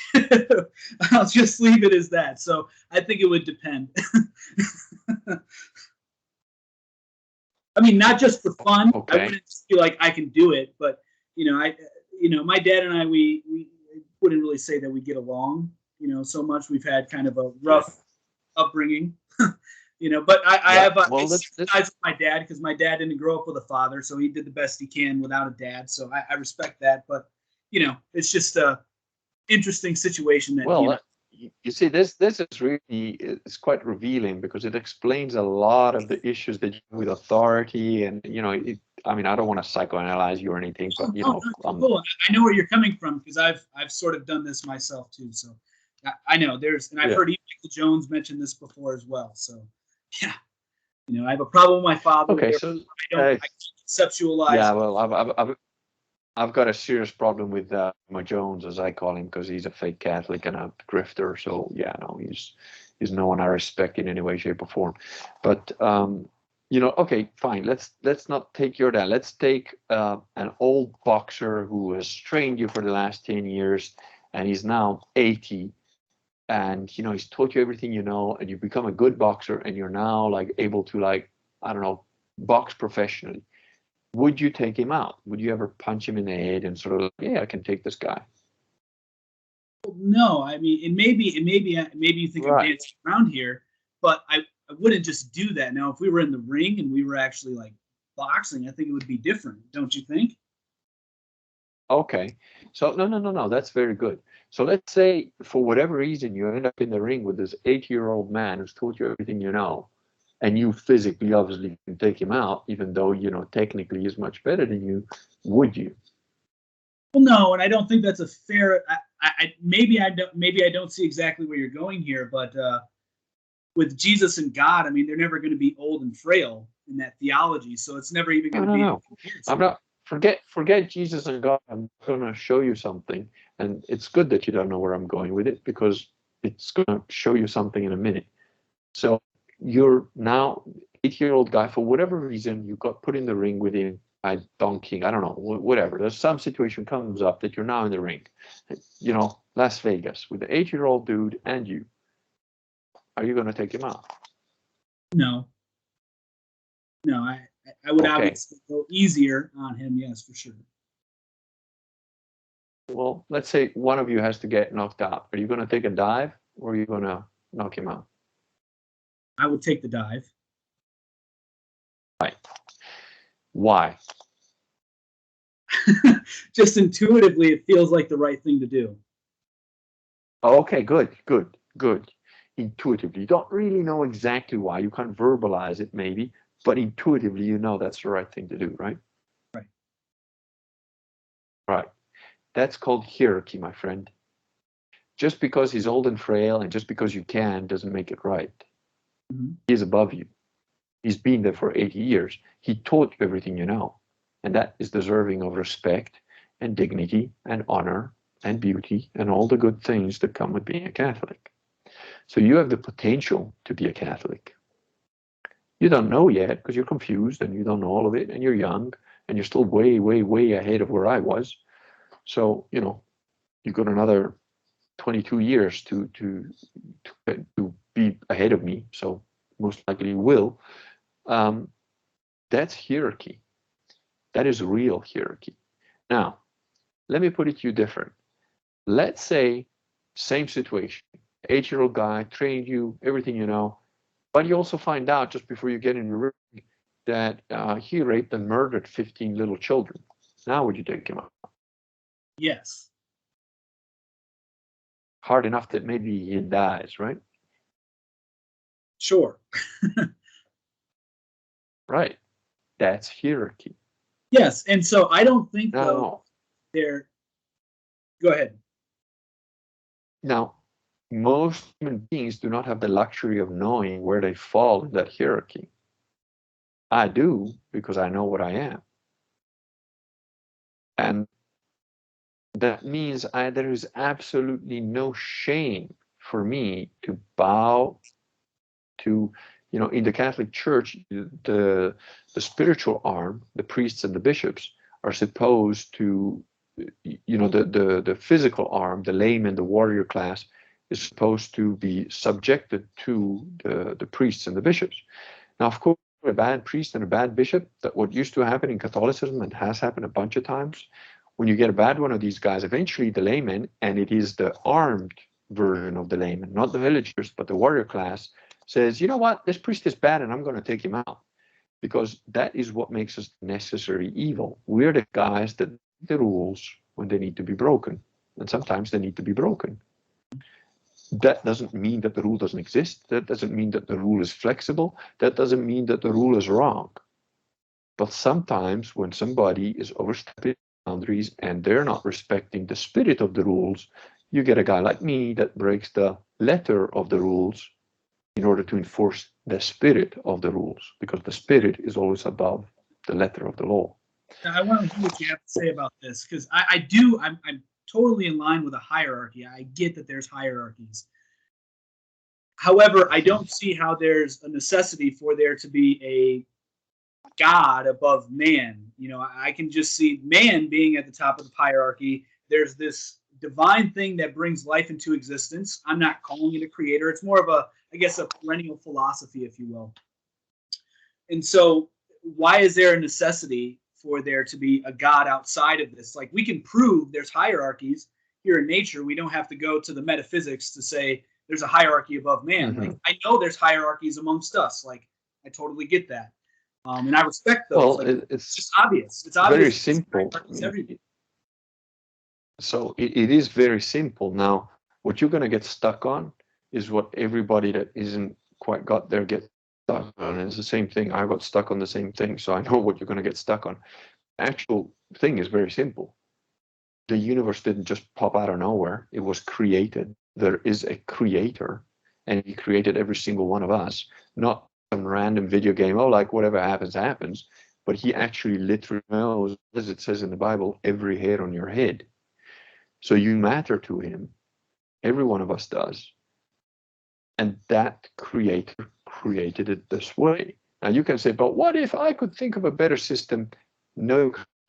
And actually, you don't understand the whole system because you are not God. And it is how it is. If I can make it another way, let's say that you're a scientist and you create a bunch of bacteria in a petri dish, and they do what bacteria does. You're like one of the little bacteria going, well, but why does there need to be a creator? I'm just here, eating and crapping out stuff like that's what we do, and there's no creator.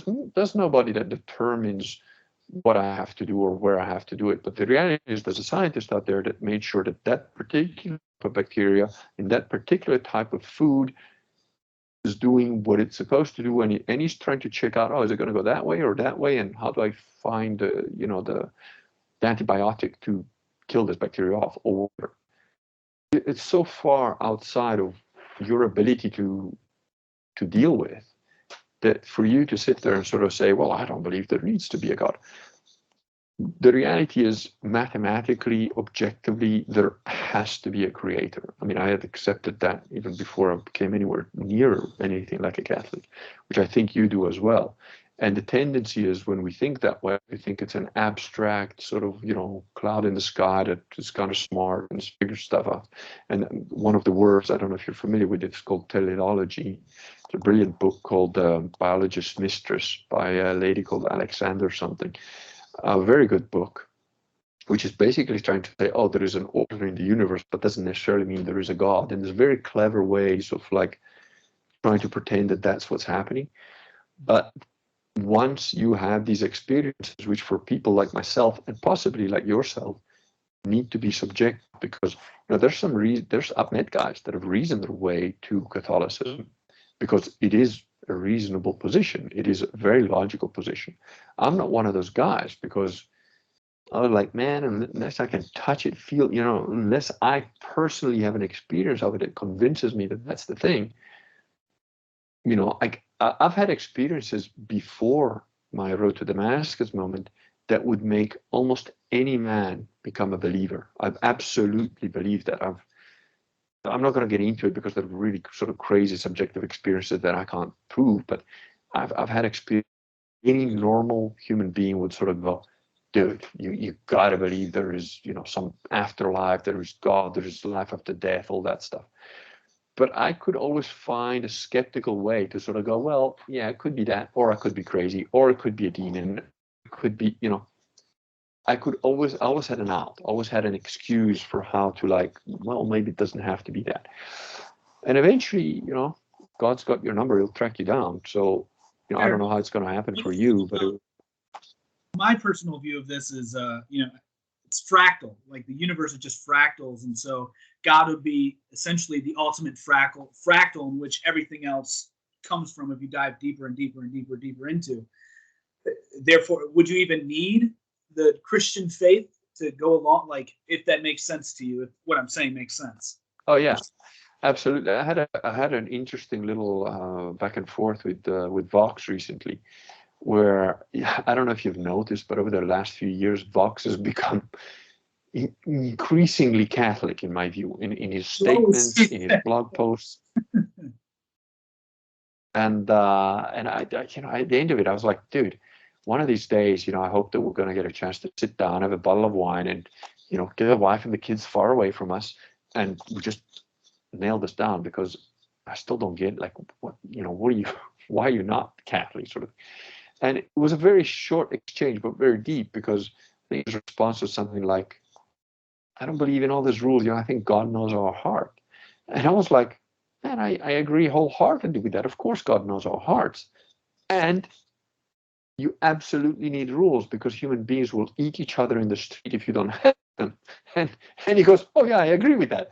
And that's why I'm saying, the theological differences between Vox Day and myself they're minuscule.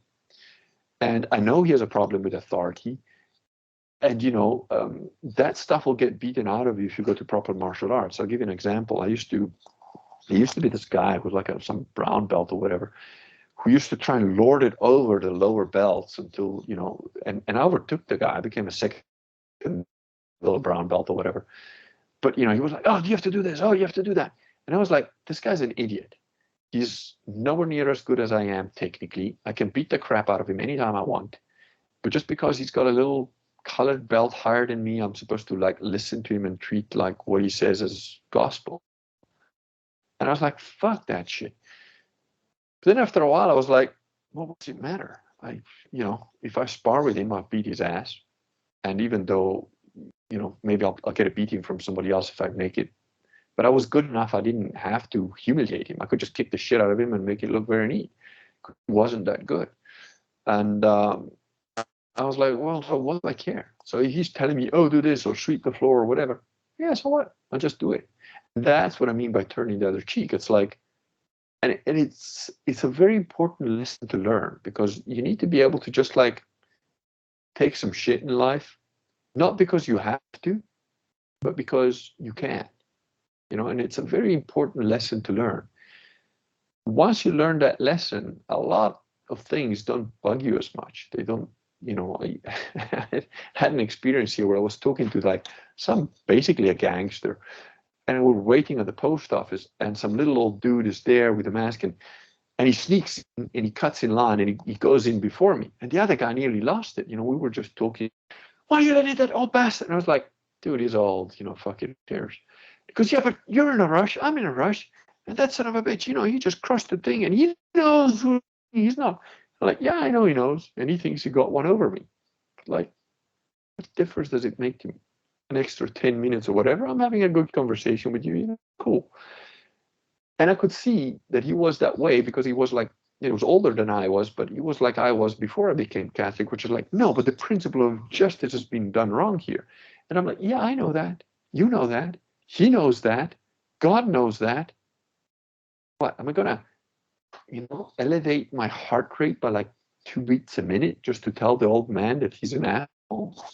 He knows he's an asshole, It's like, who cares? Just rather have the conversation with you and have another 2 minutes, And it's a very important way of looking at things, which you generally have when you're not a Catholic, because it wasn't a fact of like, oh, I'm letting the old dude walk in front of me because I'm too worried about telling him to piss off.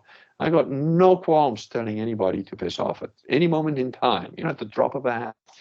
But it's not always necessary, and that's, I don't know if I'm getting across what I'm trying to explain to you, but there is a hierarchy, which it's like if you're a big warrior with your armor on and a 2-year-old kid runs up to you with a plastic sword and really tries to swing at you, what are you going to do? Smack him in the head? No, there's no need. He's not a threat. He's not, it's just a kid.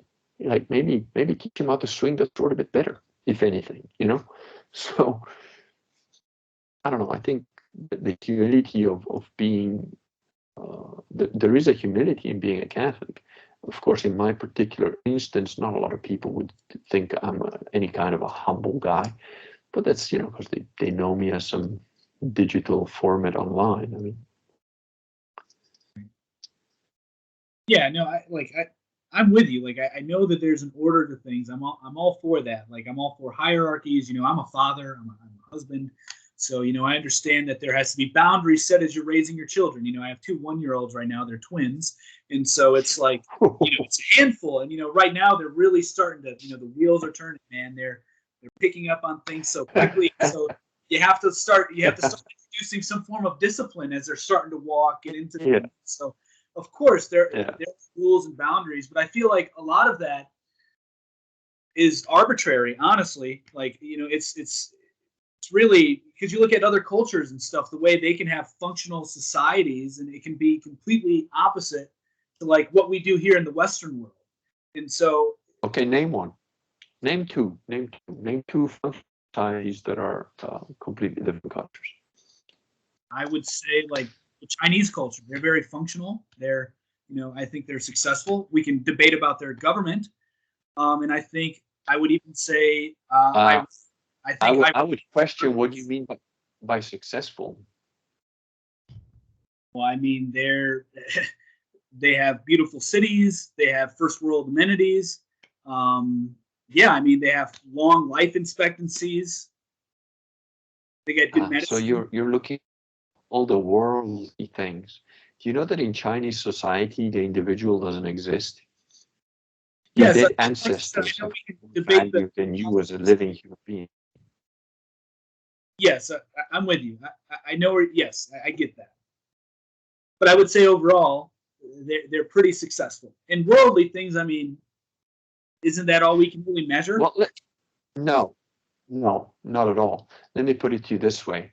I would rather live the rest of my days in an African jungle armed with, a rifle and a machete and starting from scratch than live in Chinese society.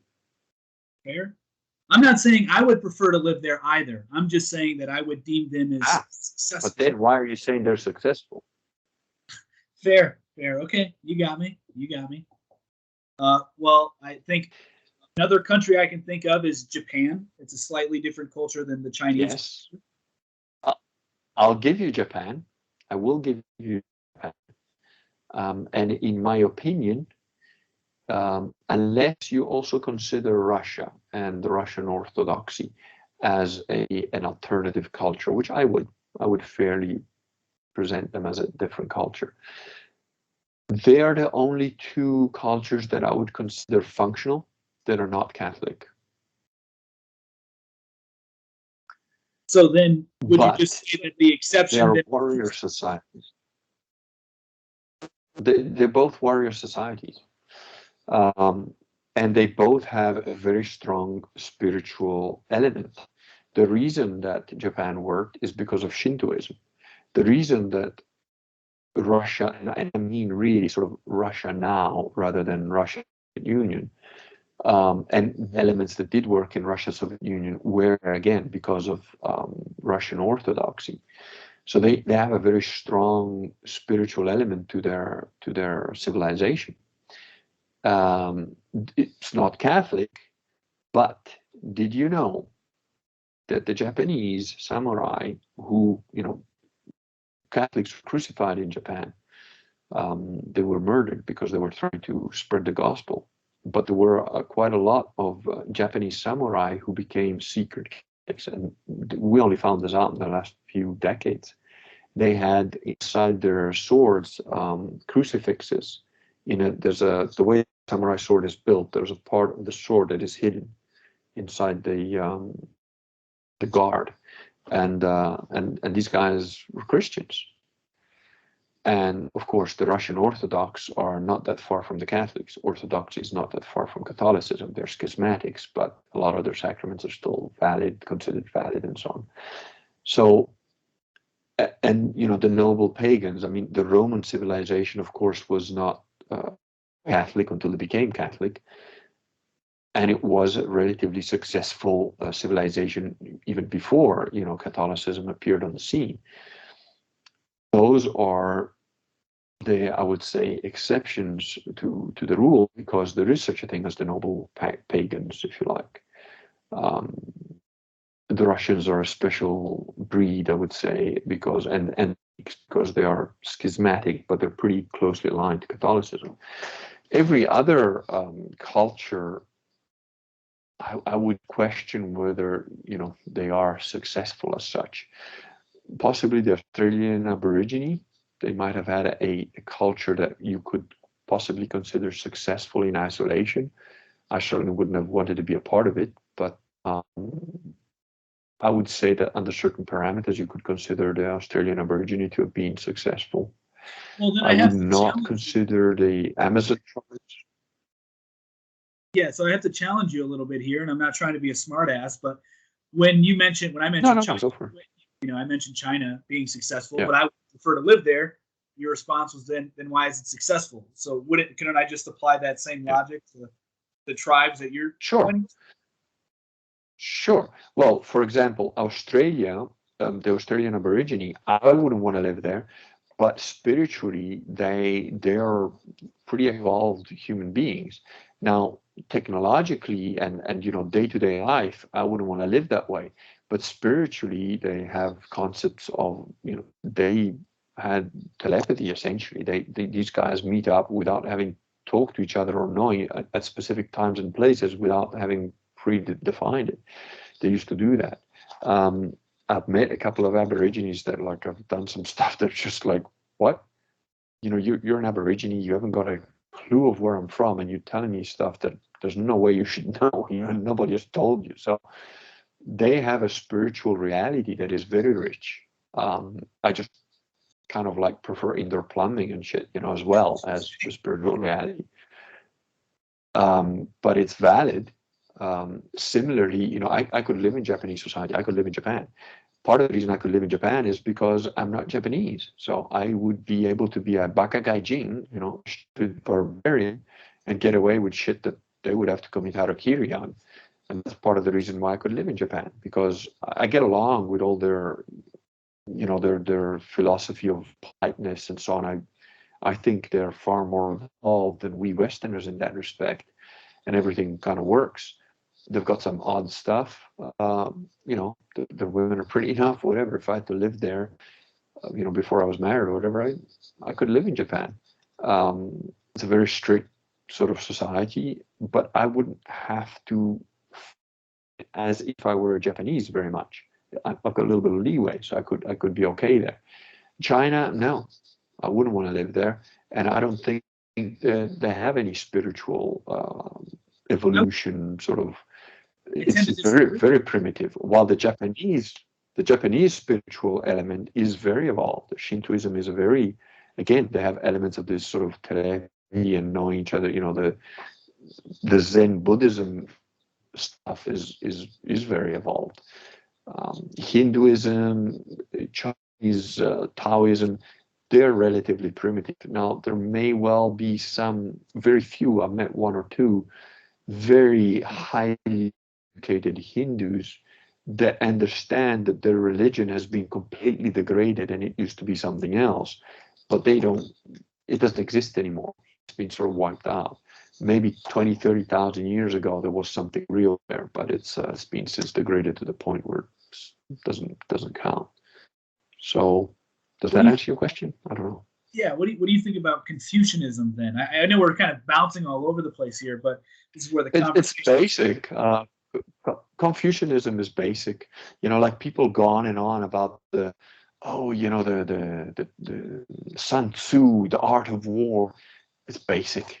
It's basic. It's like people that go crazy about Machiavelli. The prince. Basic crap. If you want a book on strategy, read Suvorov, the Russian general, or Torin no Sho, Miyamoto Musashi. Those are deep. Is that the Five Rings? Sun Tzu's Art of War. Yeah, Book of Five Rings. That is profound. Sun Tzu's stuff is like, it's basic shit. I mean, you have the sun at your back. Decide the landscape where you're going to have a war. Like, he was so wise. The prince, Machiavelli, that guy could direct a bunch of trained soldiers to march around the square. They're the gamma of the time who managed to write a book and like, nobody else wrote a book, so he must be really clever. No, I'm sorry, but Vox zone about Eco, Umberto Eco, perfect example.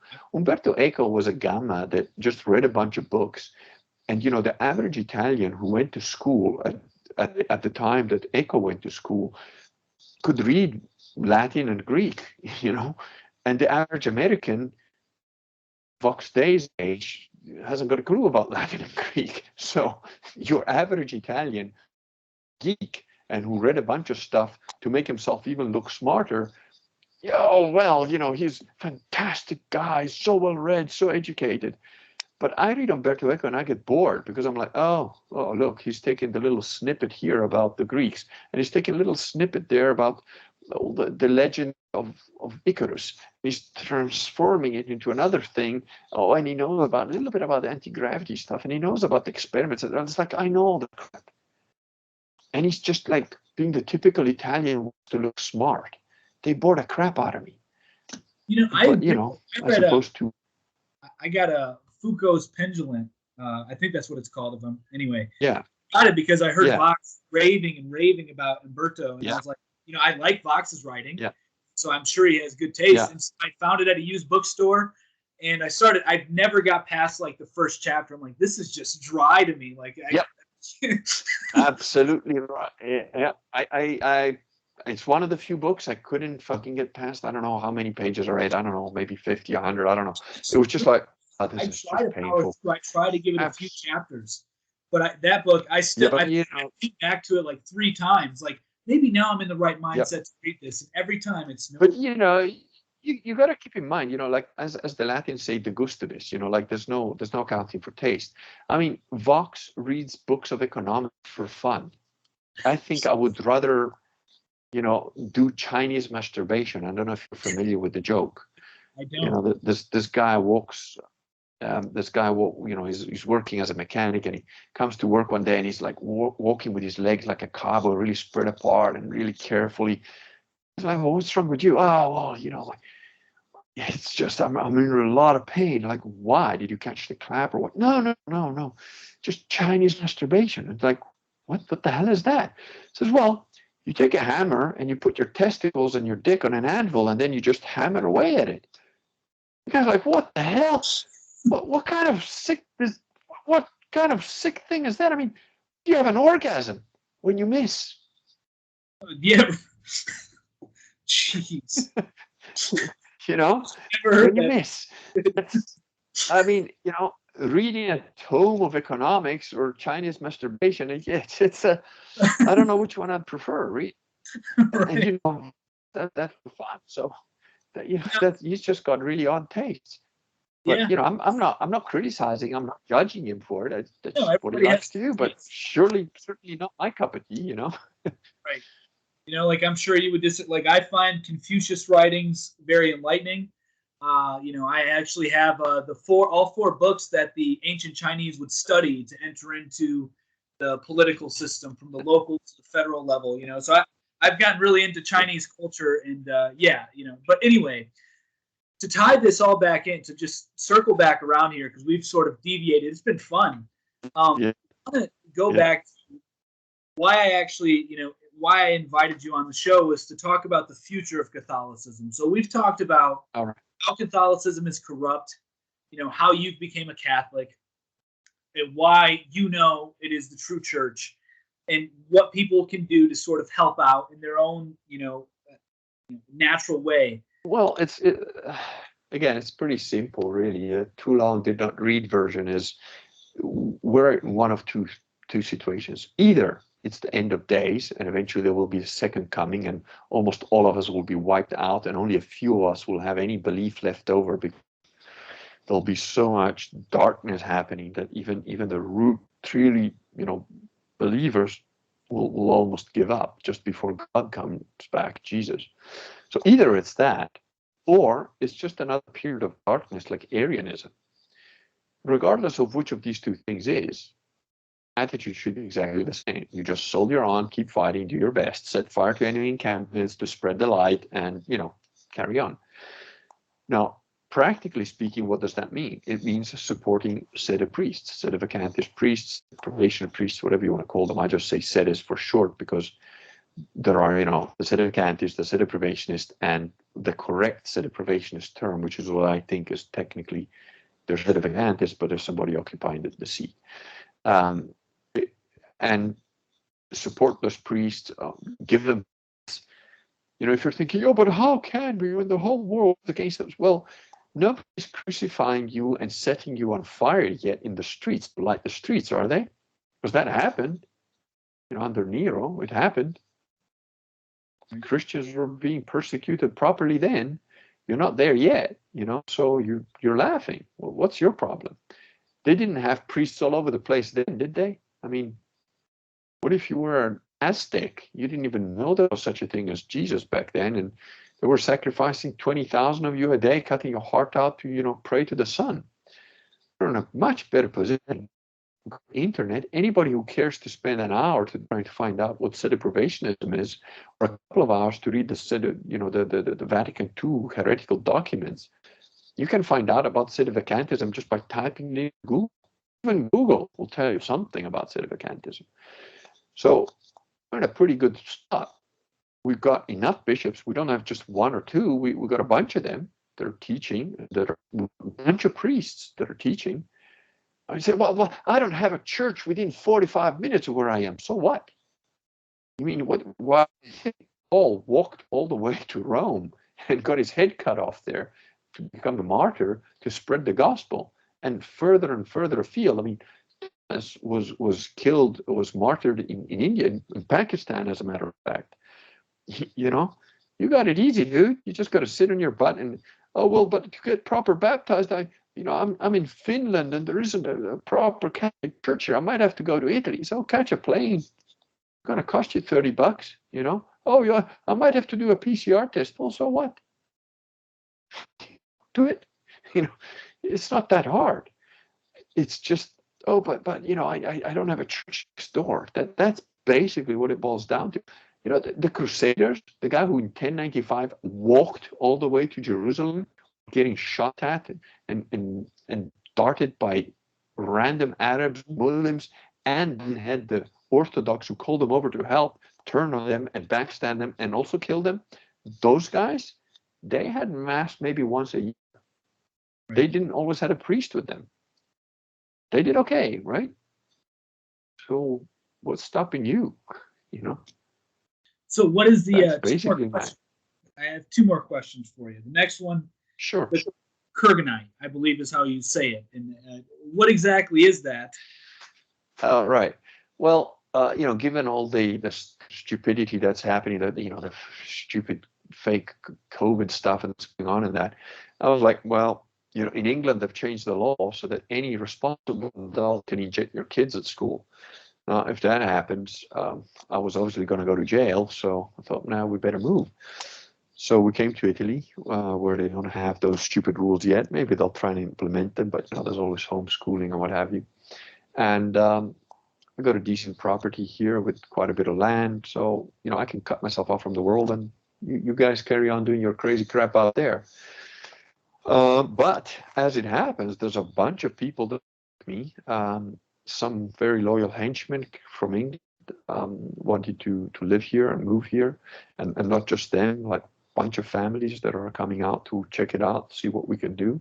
I've since met a bunch of people here that have had the same idea I have and are busy trying to purchase a property really next door to mine, same size, but we want to build pretty much a commune of people that do homeschooling with no masks, no backs, all that stuff, grow their own food on the land, which is unlike the Owen Benjamin version of I'm a homesteader. If you actually want to grow food properly on your land, it's tough, and unlike, again, the Owen Benjamin, where he's obviously got a bunch of people doing stuff for him and it's still not going very well. He's not self-sufficient. To actually become self-sufficient, to have, solar power, generators, clean water, and to be able to farm the land enough that you can feed all the people that live on it, you need tractors, you need machines, you need to know what you're doing, and you need people. On my own, there's no way that I can farm 5 hectares of land, even if I did have a tractor, which, they're expensive. I don't know enough about it. I've got some really good neighbors, awesome neighbors who are like teaching me a bunch of stuff. But, push comes to shove, I'm a hunter and warrior class. So, if I have to sell my services, that's what I'd be doing. The idea was like, as I said, look, if you guys want to follow me, it's not a democracy.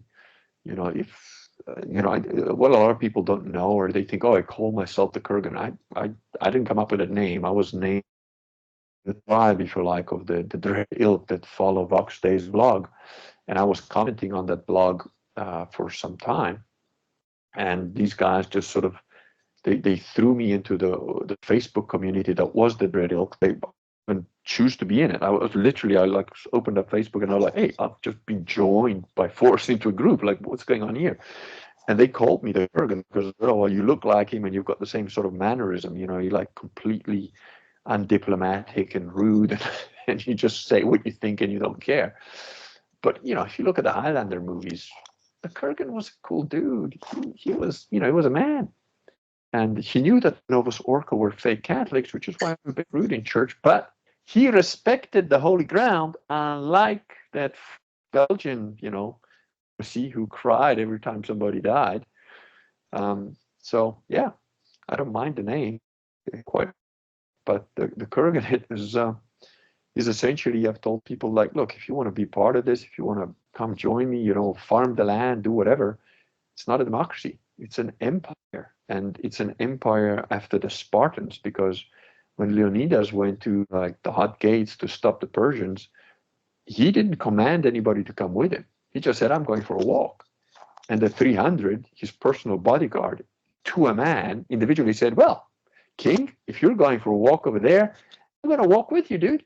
And, you know, to a man, they stood next to him and died next to him, because that's the kind of people I want. I'm a leader. I don't want to be a leader. I couldn't care. I just want to be left alone. But you're not going to leave me alone. Fine, I'll become a leader. And I'm going to do it my way and no other way. There's not going to be, well, but, you know, I'm a captain. And this guy said, nah, if you want to be on my side of the fence, you're going to do what I tell you. And in fact, you have to be doing what I tell you so well that I don't even have to tell you. You should be able to second guess what needs doing and do it before I even say anything, because that's how it should be. Now, the thing is, I have now got a bunch of people around me that absolutely understand that and live by it.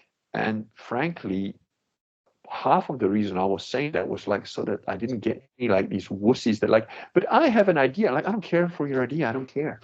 You know, I'm telling you what to do. Do it or get out, sort of, which is horrible, right? It sounds bad and like, well, who wants to be led by a guy like that? But get rid of the chaff. I don't need people wasting my time. Now, the people that are left and the people that are doing this with me, and they're every single one of them that wanted to be here, they are here. You know, it was like, well, I kind of, there's a couple of guys that digitally sort of were making the right noises, but when it came to the crunch, they just disappeared. But the guys who are here, they're absolutely loyal to a fault. I mean, these are guys I would stand next to in a foxhole I wouldn't step back an inch, because they're absolutely deserve. They give the loyalty and the camaraderie and whatever you want to call it. And you know, we're all human. We all fail. We all make mistakes. I've lost my temper sometimes and said, what the fuck are you doing? And then it turns wrong, which I say, shit, I was wrong. I'm sorry, dude. We move on, and vice versa, you know? So it's really cool, because there is no, yes, there's a hierarchy, but it's the kind of hierarchy I like and I respect, and that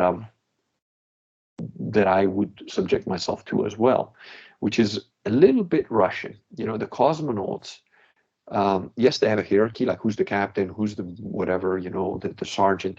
When they're in space, you know who's the leader? The guy that knows how to do that job. Because if you get a leak, it doesn't matter who's the captain. The guy that knows how to stop that leak in space, he's the boss. He's the absolute emperor in that moment. And everybody, this guy says. And that is pretty much my attitude. You know, I'm older than all the other guys. I've had a very full life.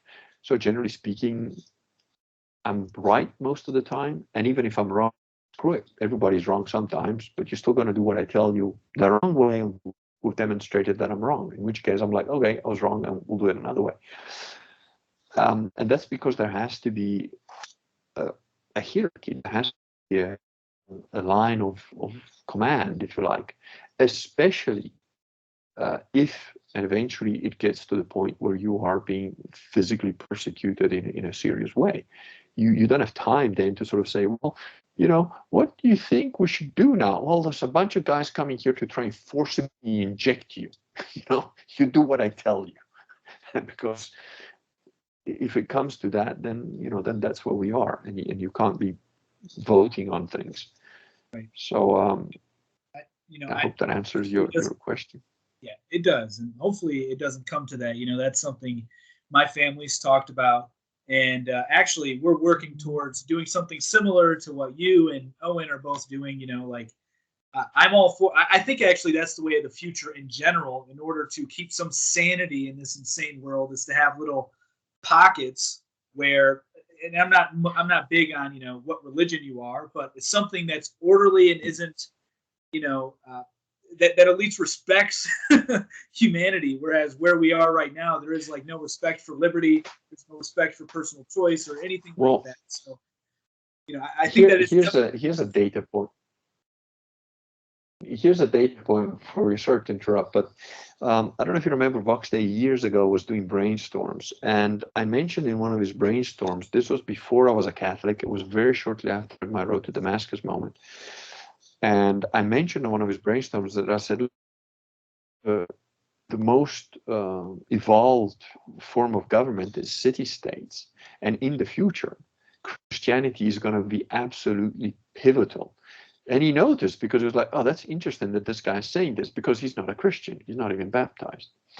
Because logically, what you said is like, oh, I'm not thinking about what denomination you're on. You will be. You will be, mark my words, because within the next 10 years, 15 tops, and that's because I'm being super, because I want to be right. I'll call it 15 years tops, but I think in the next 5, and certainly probably no more than 10. But I'll say 15 just to be absolutely sure. You're going to realize that the so-called non-denominational / Protestant zeitgeist is going to end up with people eating each other alive like fucking zombies. I do have to say you are going to. I completely agree with the city-state. That's essentially what I was saying. That's something I've been talking. Yeah. My wife is the only one that listens to my crazy ideas most of the time, and I'm like, city-states are the future. You're way ahead of most human beings on Earth if your wife's listening to you, man. You got violent, sell it. I'm blessed. I'm very fortunate, man. I really am. But no, I completely agree. City-states are the future. That's just something that I've just been picking up on for, I would say, the better half of 3 years. This is. Everybody that I say this to thinks I'm insane because they're looking at this. Either they're looking at the global takeover, or they can't even envision, global, the globalists taking over, and they just think it's going to be nation states and city states are primitive. I'm like, no, city states is where it's at. This is the future. I've talked to my wife about getting unincorporated area, an unincorporated county in America somewhere, and start building up because you can do that here. You can build up your own little government, your little county government. It's so possible. Yeah. I think that's the way I think that's the way to go. Yeah, absolutely. Yes. So I kind of forgot where I was going with that, but well, I mentioned that you're going to find out that the that's right. Non-denominational / Protestant zeitgeist is going to end up becoming zombie world. Right at the time. Thank you for reminding me. Right at that time, I was really entrenched in the Christian faith. I would consider myself a zealot. I was one of those people that would say, if you're not Christian, you're going to hell. I had enough confidence in my belief system at that time when I first dove into it. And so what I saw happening there was, not first, but this was as I was becoming more so orthodox, I would say. But what I noticed is that there's a pagan movement. There's this neo-pagan movement, and they too appear to be combating this other agenda that's taking place. And so what I said on one of the live streams I was doing on Facebook, I was like, guys, maybe they're on our side right now, but probably in about whatever year their time frame will be, they're going to be coming for Christians next. So I do resonate with that, although I still have. I don't know, it's just hard for me to really claim I'm a Christian anymore. I've just, but anyway. Okay, let me say something to you. I don't know. Again, don't take this the wrong way. I'm not judging. I'm not criticizing. I tend to wake people up because of many years of martial arts by slapping them in the face. So here's a thought. You said you were a zealot and you were a Christian. I would say to you that you were a zealot, but you've never been a Christian yet. You were a churchian, and you grew up, and it's not your fault, and you believed a bunch of churchian lies that when examined under sunlight and under reason and under logic, make no sense to man or beast. So you threw out the baby with the bathwater because you're saying, well, this is a bunch of crap. This doesn't work. This can't be right. And I used to really believe this stuff. But there was no Christianity whatsoever there. That's that if I had to give you Cliff's notes of how to figure something out, I would say that once you digest that part, then the rest will come. And I can't say you're wrong. A lot of what is drove me away from Christianity is what's taking place right now. I don't want to go too much into it because I had a freaking community strike for a video. But anyway, so like that is drove, like, because like I said, I went to the Orthodox Church, but then they started going and saying that you need to wear the mask, you need to do X, Y, and Z, and I was like, this ain't right, I'm out. And then I was on the mindset like you, like, even if you have to build the church, start your own church. And so that's what I was all about for a while there too. But I don't know. It just doesn't, like, the whole, just a lot of the doctrines I don't really resonate with anymore. Maybe in the future I'll mature into it. But as of right now, a lot of it just doesn't resonate with me. That's because the so-called doctrines you were brought up on are lies. They're false doctrines. You've been lied to. And I say in the book Believe, which is that short book, it's a lot harder for a churchian to become a Christian than it is for an atheist or an agnostic, because you've been brainwashed by absolute nonsense. And it really is. It's harder. I feel sorry for churchians, the people that were raised churchian, because it's very difficult. And the thing is, here's a couple of data points. There is no sede, church, priest, or bishop that I have encountered that there's a flying rat's ass about masks or vaccines. They could not kill because they're Catholics. Death holds zero fear for them. These guys would come and give you a mass even if you were a radioactive, plague-spewing, Ebola fucking contaminated guy, because they're like, no, we need to give him last rites. He's being eaten alive by bugs that are super contagious. Last rites. That's what they're like.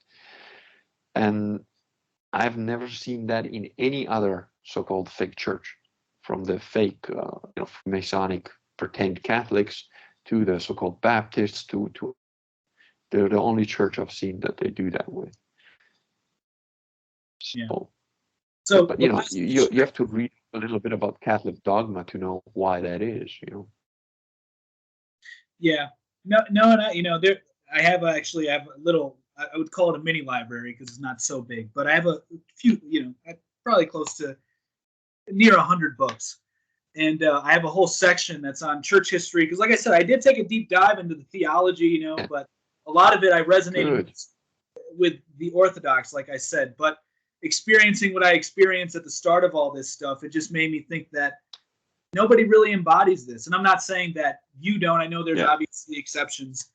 But you know why it doesn't embody it? And the Orthodoxy appeals to Americans very much. And again, I'm going to say stuff that, could be very offensive if you don't understand where I'm coming from. But, Americans have got a 200-year-old history. I mean, their country is like, it doesn't even have 1/10 of the history of my country and my people. And as a result, they're desperately looking for some tradition, something valid, something that's old and new. Like, my house was built in 1920. It's really ancient. American architect come over to Italy saying, oh, look, they've did something wrong. They've said that this church has been here since the year 1020. And the other guy was like, what's wrong with that? Well, it couldn't have been because, America was only discovered in 1492. I'm like, dude, we've got churches here that have been around since the year 400. And they're just around the corner. What are you talking about? So Orthodoxy appeals to them because it has all the pomp, all the ritual, all the ancient rites of Catholicism, but it's not Catholicism, because as a Protestant imbibed person, and I don't care if you were born Catholic in America, you have been brainwashed by the Protestant zeitgeist that surrounds you, like a fish in Protestant water, and you don't even realize it. Anybody who's in an English-speaking country has been raised with Protestant ideology in their head that is so deep they don't even know it's ideology of Protestantism. So it's absolutely, Catholicism is the devil. It's the whore of Babylon, and that's all you've been imbibed in all your life. But now here comes this other thing. Well, nobody said anything wrong about the doctrine. Well, they've got some fancy beards and they've got some pretty cool icons, and hey, they stand in church. That's hardcore. So superficially, it's attractive. And plus they've got all this mysticism where, well, you know, what really happens, That's guy? what really Is there such a thing as, well, it's mystery. You know, it's mystery. Why? You got a fucking brain. Use it. There are mysteries. There are mysteries. In the Catholic Church, there are mysteries, like the Trinity. You know, there are mysteries. But there are not so many as you think there are.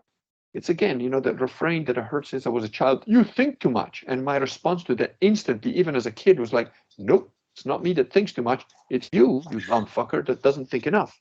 That's what's happening. It's funny you say, I too would always get told that as a kid. And that never made sense to me. I was like, how do you think too much? Like, that makes no sense. Now, the Orthodox are like, well, it's a bit complicated, so it's just a mystery. It's not a mystery. You know, purgatory, or even, you know, the reason that supposedly Protestantism happened, the indulgences.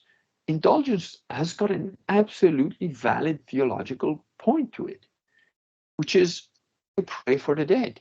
You know, you pray for your friend. And people, oh, you worship dead people. No, you idiots.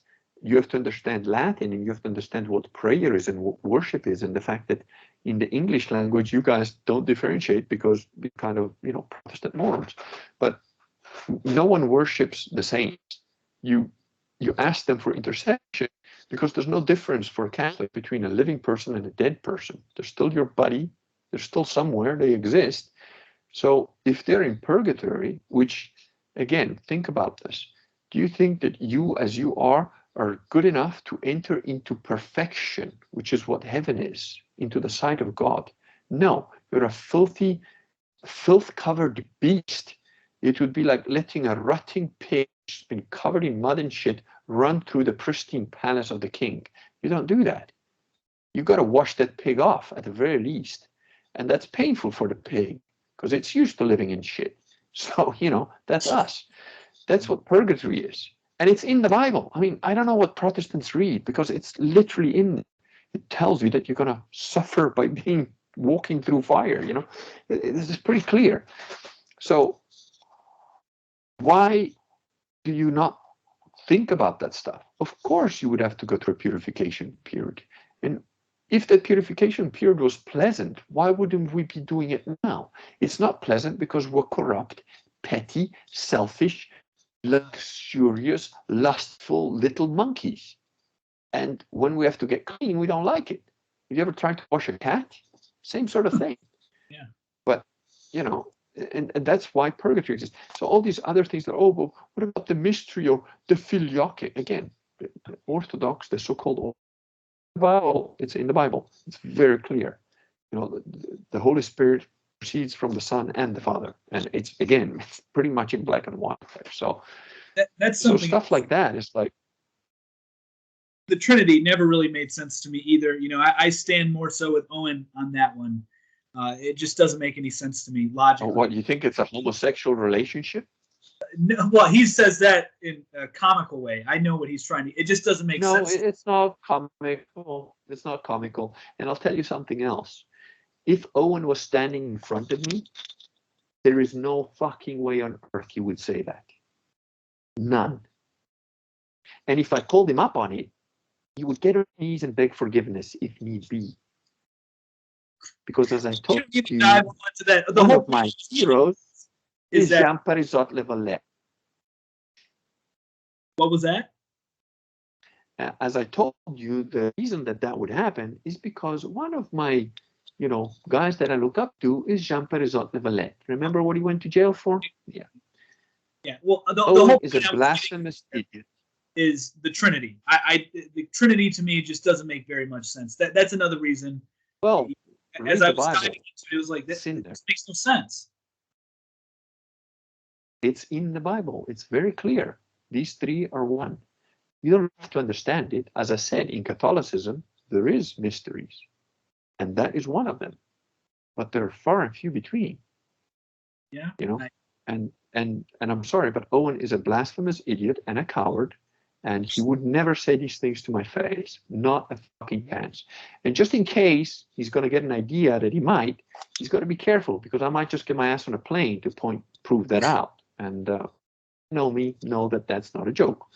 So, you know, he's just a blasphemous, and he lies. I'm sorry, but he just outright fucking lies about a bunch of stuff. So, no, he's no one you know, he fooled me too. I thought he was a decent guy, but I think over the time he's degraded. I don't know what's happened to him. I don't know his story, and I don't care. But he lies about a bunch of stuff, and you know, the whole flat Earth stuff, and then the Trinity blasphemy. No, he's no one worth listening to, as far as I'm concerned. Fair enough. You are entitled to your opinions, that's for sure. So to switch it up a little bit here, to go to the last question. The last question. Sure. The Orthodox and the Catholic Church, do you ever see them coming together at some point? I kind of do, actually, which is very optimistic of me and unusual. But I know, you see, I don't think they're ever going to come together at the apex, if you like. The so-called metropolitans, you know, those guys are all politicians. They're all involved in politics, so they're dealing with worldly stuff, you know, like the fake Catholics, the metropolitans of the Russian Orthodox or whatever. They're like, those guys are involved in politics, power games, and so on. But particularly because of the actual situation of actual right now, where there isn't a valid pope, and you know, I'm sure there's a bunch of Orthodox that are like, hey, you guys don't have a pope. We kind of believe the same stuff. I don't think the filioque is, or the Trinity, or you know, whatever aspect of it. Those are not things that the average layman is going to go to war or die on that hill, because they're making your life, whether the Holy Spirit proceeds from God alone or God and Jesus, as it says in the Bible. Are you going to go to war over that? Are you going to kill somebody over that? Are you going to die over that? I'm not. You know, and if the guys, I think that the Orthodox come stupid and illiterate if they think that it doesn't proceed from the Son as well, because again, it's in the Bible, read the Bible. But whatever, it's not a big deal. It doesn't change your day-to-day life. You know, it's not like saying, oh, raping kids is okay. You know, it's not one of those things. Like you've got in the Talmud, you know, you can rape kids as long as they're not yet, you know, that's fine in the Talmud. Now, that religion, I'm going to have a problem with. But the Orthodox and the Catholics are essentially the same sort of thing. And I'm not talking about their priests and bishops and whatever, but because there is a valid pope at the moment, I think there is a chance for the Orthodox laymen to sort of say, guys, we believe the same stuff in essence. And, you know, if and when there does come a pope, let's all agree on it. Because you have to understand that Orthodoxy didn't have a problem with for 1,000 years, you know. I mean, you think there wasn't popes for the first 1,000 years, and it was all accepted by everybody that they were first among equals, and the Pope always had the deciding vote on anything that wasn't, you know, decided one way or the other. And even in 1400 and something, and I think it was a Council of Florence, if I remember right, the Orthodox once again said that, yeah, no, we agree that the Pope has got supreme authority. But now, because a couple of metropolitans didn't go there, then they said, oh, no, we're actually go away and change our minds, which is what the Orthodox do. You know, they basically backstab. That's what they did in 1095, and that's what they've done since. So, they changed their mind. But yeah, that would be my comment on that. Fair enough. So I guess I lied. One last question. Where can people find your work at and stay in touch with what you're doing? Well, if you go on Amazon, if you want to read my books, just type in my name, Giuseppe Filoto, and all my books are on Amazon. If you want to look at the, find my blog is easy enough. It's gfiloto.com. Or the YouTube channel, which I haven't done any streams for a couple of weeks because just rural internet problems. That's on YouTube as well. If you go to my blog, I'm sure there's a couple of links there probably. Or, if you go to the blog, you can probably find one of my. Yeah, if you go to the blog and you in the search function, there's a search me thing, and you type in there Catholic Grifters Edition, that'll bring you to a video that I did about Emma Jones, Tate Marshall, Michelle Voris, as I call them, the fake Catholics that pretend to be hardcore trad cats, but really they're grifters. And so if you go and look at that video, then from there you'll find the YouTube channel, and then there's about 240 something videos at the moment. They all have a label, so the title sort of tells you what the video is going to be about. But then, as you can see, we ramble and I go off topic now and then, but just the beast. Right. Yeah. So I will be sure to link all your. I'll put the links in the description if I could even talk, so that way everybody can easily find your stuff. I really appreciate you coming on the show. It's been a lot of fun talking with you. No, I really enjoyed it too, and I hope that you'll heed and you come to your senses soon. All right. So that's where I'll edit it out. I've been 25, and I was nowhere near as close as you are to Catholicism or Christianity in general. So just a little joke there, but I do wish you well. I think you're well on your way. You're a bit headstrong, which is not a bad thing. And if you are warrior class, well, that tends to be the hallmark of our species. So it might take you a while, but I think you eventually get there. I'm very fascinated with your work on Mars, and I would like to even do an episode maybe in the future with you talking just that, diving into that, because you're the first person I heard any of that from, and I just opened my eyes to a lot. Well, one thing I forgot to mention, which is quite, if you don't mind putting a link for that, is the digital Kurgan, which is a series of videos I'm doing. There's going to be over 160 videos to August 28 will be the 1 year, and by then it will be over 160 videos. I think there's almost 4 videos up at the moment, and they're on different topics. The biggest series that's probably never going to end is the lies you've been told in history, and it's divided into 5 different sections because we're trying to cover various periods of time. Then there is a Face on Mars series, which is pretty much all about the face on Mars, in case those people that don't want to read it. Obviously, there's always going to be more information in the books than there are in the video series, but it covers that. And then there's the Sedeprivation series, and then there's a Systema series, which is the Russian martial arts. And there's going to be one on hypnosis and how the mind works, and mind-body connection, ESP stuff, things like that. So there's going to be ongoing series, and I'm enjoying it. I'm enjoying doing it. It's quite a lot of work, but I'm getting better as I go. So the videos hopefully are getting better as we go, because teething problems and whatever. And we will eventually sort out this internet issue that we're having. The IT guy's coming over, I think, either this or next weekend to sort it out. He's the wizard, We all have our tasks. So But no, if you're interested in the Facebook, if obviously it's a subscription service, so it's not free, but you can see the trailers, and the trailers are for free.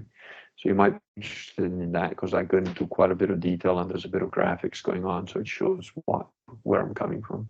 Right. Yeah, no, I'll definitely link that in the description. And I actually saw that earlier today when I was just browsing through your YouTube feed, just seeing all the videos you had, and because I haven't kept, like with everybody, I haven't watched anybody's videos in a long time lately, because I've been so busy working on my own. And so I'm sure you know how that goes. So, but today I was browsing through them, and I was like, the digital Kurgan, let's see what this is. And then I was like, okay, cool. So I have no issue doing that. But yeah, I would really love to talk to you about that, man. There's a lot of things that I was like, there's so many, it's going to be hard to stay on topic here, because you just have so much knowledge. It's like, I want to pick your brain on so many other things. So I do have this. I've had this thing for the last 20 years. I've been saying, I need to write an autobiography, but it needs to be a trilogy. I need to write a book every 30 years, because I forget half the shit I've done. And it's like, I'm not joking. It's honestly, my dad wrote a sort of a biography, and I thought he did a very good job. I don't know that I'll be able to ever do that. It's just, there's just too much stuff that I did, and I genuinely am starting to forget some of the crazy stuff I've been involved with or done, or rabbit holes I've gone down. Or it's just like, oh yeah, I did that. Oh yeah, I figured it out ages ago. And then it's like, I had a funny experience today or yesterday. Chris Langham, the smartest man on earth, who's got like 200 plus IQ or whatever. And he's recently put on Gab something about the babies that have been born since their parents were vaccinated seem to have only black eyes, and they seem to be able to crawl at like 2 weeks and lift their heads at like day 1. And he reckons that there's a possibility that these are slightly alien hybrids designed to be slave class. They get really quickly able to do physical stuff, but low IQ, so they become like little slaves. And I sort of mentioned, well, I wrote The Overlords of Mars, which is a fiction series, over 10 years ago, 2010, I think, or 2011. And I've got that. I've got the hybrid, half human, half gray aliens in the books. And it's like, hey, smartest man on earth, you get a pass. I figured that shit out 10 years ago. Because my science fiction books are, the science in them is all valid. It all works. All the stuff that I talk about in terms of the scientific developments, the weapons, the technology, it's all possible. So it's just whether the plot lines are real or not. And, I wrote it 10 years ago, and the more time passes, the more I'm seeing, man, I was pretty prescient with some of the stuff, because even what's happening right now, the books are set in 1999, and there are people in the books that are trying to get us to where we are now, sort of like a prison planet. And that thread of the books starts really early on in book 1. There's a lot of complicated plot threads that only resolve in like book 4, and I'm only a third of the way through book 3, so I don't know when I'll ever finish it, but it sounds it was quite fun. Transhumanist movement. That's sort of what I was thinking, that obviously you came to it way before me, but as speaking with a lot of transhumanists, just really trying to object, because the whole premise of the show is to talk about what's the future gonna look like. The world's crazy right now. There's a lot of changes going on. So I want to talk with everybody across the spectrum and try to bring as much objective information, so that way the viewer can do what they will with that information. Well, here's a little snippet I'll give you. If you've seen a series called Raised by Wolves, I don't know if it's on Netflix or Now TV or one of them. Raised by Wolves is actually brilliant, and I think it gives a little insight, metaphorically speaking, into the future that is quite perceptive. I was really surprised by how I don't want to spoil it. I don't want to give you any spoilers at all, but worth watching. Definitely worth watching. And not like reading an economics book at all, just to be clear. Have you ever seen Westworld or heard of Westworld? Yeah. I quite enjoyed Westworld, but I failed to watch the last 3 episodes. I sort of like got bored of it. But the first 2 series, I think, was really good. Right. That's something that I could see happening more so than us being in a prison planet. We create, because we already have the AI. I think it'll be a lot easier. Maybe I'm wrong, but for the artificial intelligence. You don't think we're on a prison planet? Sorry? You don't think we're on a prison planet? You really need to read my fiction books and my Face on Mars book. Fair enough. I think there'll be some rude shocks there, but I'm told that my fiction books are very entertaining. I must warn you that there are some very graphic sex scenes in my fiction books, but it is what it is. We're definitely a prison planet. But you're not wrong. I mean, they've got these Japanese sex dolls, which are basically sort of what Westworld is really about, sort of pretty much. And they've got these Japanese sex dolls that greet you when you come home, I believe, or some other stuff. I don't know. Feminists are going apeshit because they're going to replace women. Like, well, they're going to replace women like you, yeah. Right. I mean, if I had to choose between a blue-haired and hairy lesbian or a Japanese sex doll, I'm afraid I'll go with a sex doll too. But there's still going to be women. Proper women will never be replaced by robots. Certainly not for anyone who's actually, a normal human. But that stuff is definitely out there, and I think I'm not sure, but they're trying to get these robotic sex dolls to actually move around and like talk and walk and stuff, and I believe that I've been told that they're actually in pornography at the moment. So there's people doing pornography with the sex dolls. I don't know whether it's a fetish that they're doing a sex doll, or whether they're trying to pretend it's a woman. I'm not sure what's going on there because I don't consume the stuff much, but it's yeah, the West world is coming. Yeah, it's we're heading to an interesting place, man, and yeah, I really do appreciate you. I took enough of your time already. You know, I know you're extremely busy. It's been almost 3 hours, so I appreciate you giving me this time. Yeah, I've also got a wife and family to get back to. So yeah, I didn't realize it was this long. I really enjoyed it. So it's I lose track of time when I'm doing these things. But look, thank you very much. I really enjoyed our talk. And yeah, sure, let's do another one sometime if you want. Happy to do it. Awesome. I appreciate that, man. Well, you have a good one, and we'll stay in touch. Yep. Have a good evening, and God bless you and put you on the right path, young man. Okay. Thanks. That's my sermon done. Good night, my friend. All right, good night.